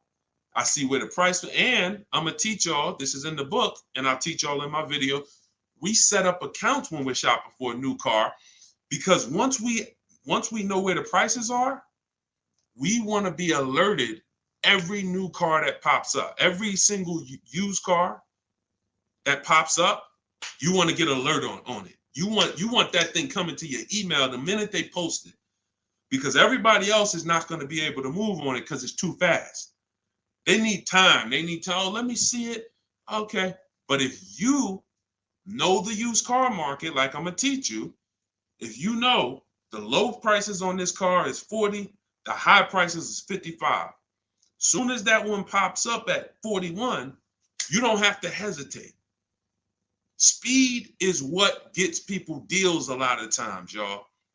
I've sat in front of people and I'm literally offering them, and this is back when I was in the dealership, and I'm literally offering them, like, the dealership is making no money. That's how good of a deal it is. And I'm like, listen, miss, like, I'm just telling you, we're making no money. We gave you everything. But they didn't take it. And I'm going to tell you why. I can't blame them. They didn't have enough other offers to feel confident that what I was giving them was the best. That's the problem. So in order to have price guarantee, price assurance, for us to know that we are paying less than everyone else, we have to see multiple offers. And then in order for us to guarantee that we have not, that's just what it is. Price assurance comes through multiple offers. And then we have to get a quality vehicle. Okay. So all of this I will teach. It's hard to get, maybe like a lot coming at you at once. That's why I would love for you to get the book, Car Shopping for People That Hate Car Shopping, so you could dig into it, so you can see that everything I teach is methodical. I don't want you trying to remember this. Get the book, take your 75% off for the launch of the book, and then dig in and you'll see, wow, he has this thing set up in systems so that I don't have to be trying to remember what to do. I don't want y'all trying to remember what to do when you're out here shopping for your car. I want you to have a roadmap, a blueprint, and that's what 7 Steps to Saving Time, Money, and Avoiding Dealerships is. Thank you, Curtis. Appreciate it. 10-4. Oh, 10-4. Thank you for the guidance. It's a rare vehicle. If it's a rare vehicle, that's fine, but you don't want to overpay for a rare vehicle. You need to see enough of them to know that you're not overpaying. You don't want to sit there. You know how many people got a rare house? Your value's down. I got a rare house. So if the value is going to be down, think about it. If it's rare buying, then it's rare selling too, which means your market, when you go to sell it, if you go to sell it one day, is not going to be huge. That's not a car you can sell in 24 hours unless you just want to blow it out price wise. But in order for you to make sure you don't lose, you got to make sure you buy right. You can't overspend by 10, 15 grand. So just make sure any H1 in this country, you know the price of it. That's all. If I see one over, it could be all the way over on the other side of the country. If I see the price, then I know what the market is. It doesn't matter if it's over there. If they're asking 10 grand less and it's a good car, has great service records, has great title history, has great accident history, doesn't matter. That shows me that's the market price. All right. Thank you, Josie. I'm glad. Enjoy it. You're going to be able to get to any car you want. And you have so many strategies in there for later. If you're buying a used car now, it's in there. If you're going to be leasing, it's in there. If you're going to be buying, you're going to know, all right, man, I want to get a lease for my spouse. Or, hey, you know what? I'm going to get a lease for my kid. Or you just might buy everything. But sometimes you might want to buy brand new. Sometimes you want to buy pre-owned. It's all in there. Different strategies for how you get to below market deals on each one. Uncle John said, who currently has the best lease program? It's no way to tell. Unfortunately, there's no way to tell. You cannot shop. That's the bad part. That's why when we shop, y'all, it takes us about 45 minutes to an hour to find out where the market is on a car, what the best offer is. Once you get good, like I said, if you're doing it the slow way, you could call sales managers. You get one lease price, and then you call a sales manager and see if they can match it or beat it. Or beat it rather. But if you want to do it the fast way, I go through the websites. I contact the dealers through the websites, tell them exactly what I want. We do this for 25 dealers. And then you use my scripts of telling them what you want by email, getting the quotes. And you'll know in a matter of an hour, hour and a half, where those offers are. But there's no other way. Because again, great deals aren't advertised. They're not going to advertise great deals. They'll advertise lease offers where they make money. You know, hey, bring us 35 grand. Bring us 3,500 plus taxes and fees, and your payment's $479 a month. Yeah, but you're putting down $6 grand to get there, and then no, those are not good deals. You're paying too much for a car you're giving back. So yeah, and so we'll cycle through various topics. We spent a lot this hour talking about leases, talking about leasing versus purchasing, and hitting a couple things. But what y'all will see is we'll do themes kind of each hour. I'm gonna come back. I'm gonna come back for the next hour, and we'll probably still stay on it, but we'll be able to get through more questions. Because as y'all can see, some of these questions require a little bit more deeper answer, just as if you were purchasing a house. I know they've made it seem like, oh, well, let's just ask a simple question and then let's just, it should be a super simple answer. Not when we're purchasing houses, right? It's never simple when we're purchasing houses, when we're getting mortgages, when we're investing. Why would it be simple when we're buying $20,000 to $50,000 to $100,000 vehicles that depreciate, that lose us money whether we drive them or not? That's danger. You got a real lesson on the dangers of depreciation in this hour. Like, ridiculous. You drive a car, buy it, park it outside, come back in a year, car's worth thousands less. You never drove it, never got behind the wheel one time. So when you have that type of product and you're coming into your household, it can drain you of money if you don't structure your deal in a way where you've minimized your losses. The name of the game is to minimize the amount you're losing on these cars. Cars are depreciating assets. You can't make money on them. We did have a wave for years where we were making money on cars, but that's because the resale values of these cars, it was a once in a lifetime historic moment when all of our cars were worth 12 grand, 8 grand, 15 grand more than what they would normally be worth. So, those who cashed out did very well, and we were part of the group who were really spearheading, helping people cash out while the market was high. But unfortunately, people bought while the market was high too. So this is, you know, we'll be talking more about these things every hour. So lease good for bad credit. Now, what you're gonna have to do is set yourself up. If you can't qualify for a lease and you know you should be leasing, then now your goal is to now get prepared to lease. That might take you a year or two, and we're going to talk about how we buy an inexpensive car lease. We don't go out and buy a $20, $30, $50,000 car when we know credit's not where we want it. But if you give me a year or two, I'll get myself up to a 650, 670. I'll use an inexpensive car to build a good payment history because I'm paying more for interest because my credit's not good. So the last thing I want to do is buy an expensive car and have a higher interest rate. Now, when I go to switch out of that car in 2 years because I'm ready to get my brand new lease, now I got 10 grand of negative equity. That's now, first it was credit stopping me from getting the lease. Now I got too much negative equity stopping me from getting the lease. These are two things we want to avoid when we're trying to set ourselves up. And the way we do it is we make sure we buy the least expensive car we could get a loan on. We want the smallest loan possible. And then we get a reliable car. And our plan is to switch out of that car in 2 years. Make the payments, pay the higher interest, but that's okay because in 2 years, I'm driving something brand new off the lot and I'm leasing it. So that might not be the ideal car. In fact, it shouldn't be. But some people go and say, well, if I got to do that, man, I'm going to go and get the Dodge Charger with the Hemi engine, and now you're buying a $30,000 car, $25,000, and you're putting that interest on top, and now you're buried. So you're not going to be any closer to getting a lease in 2 years than you are today. We don't want that. You got to bite the bullet. And if you got a ton of money, I'll show you how to get it done. And you can get a little bit of a nicer car. If you got bad credit, but you got 10 grand, you don't have to get a $10,000 car, but we need to work these things accordingly.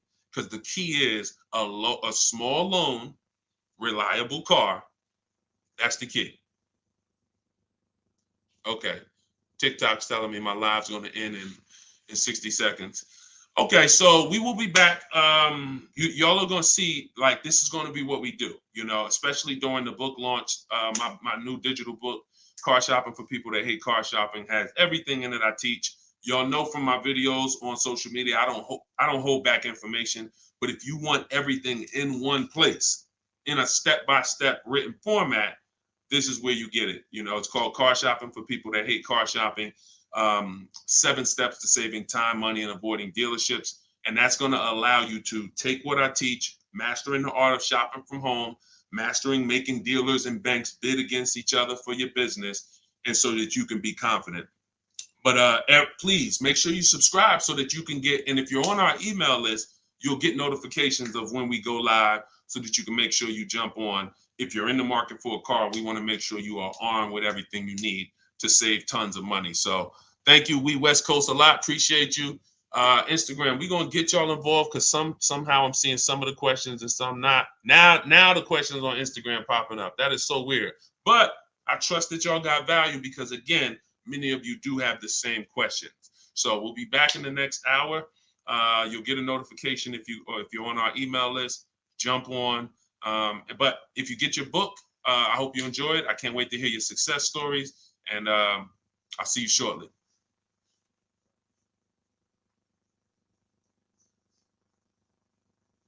Oh, and if you need the book, it's in my TikTok bio. Some people are saying, where do I get the book?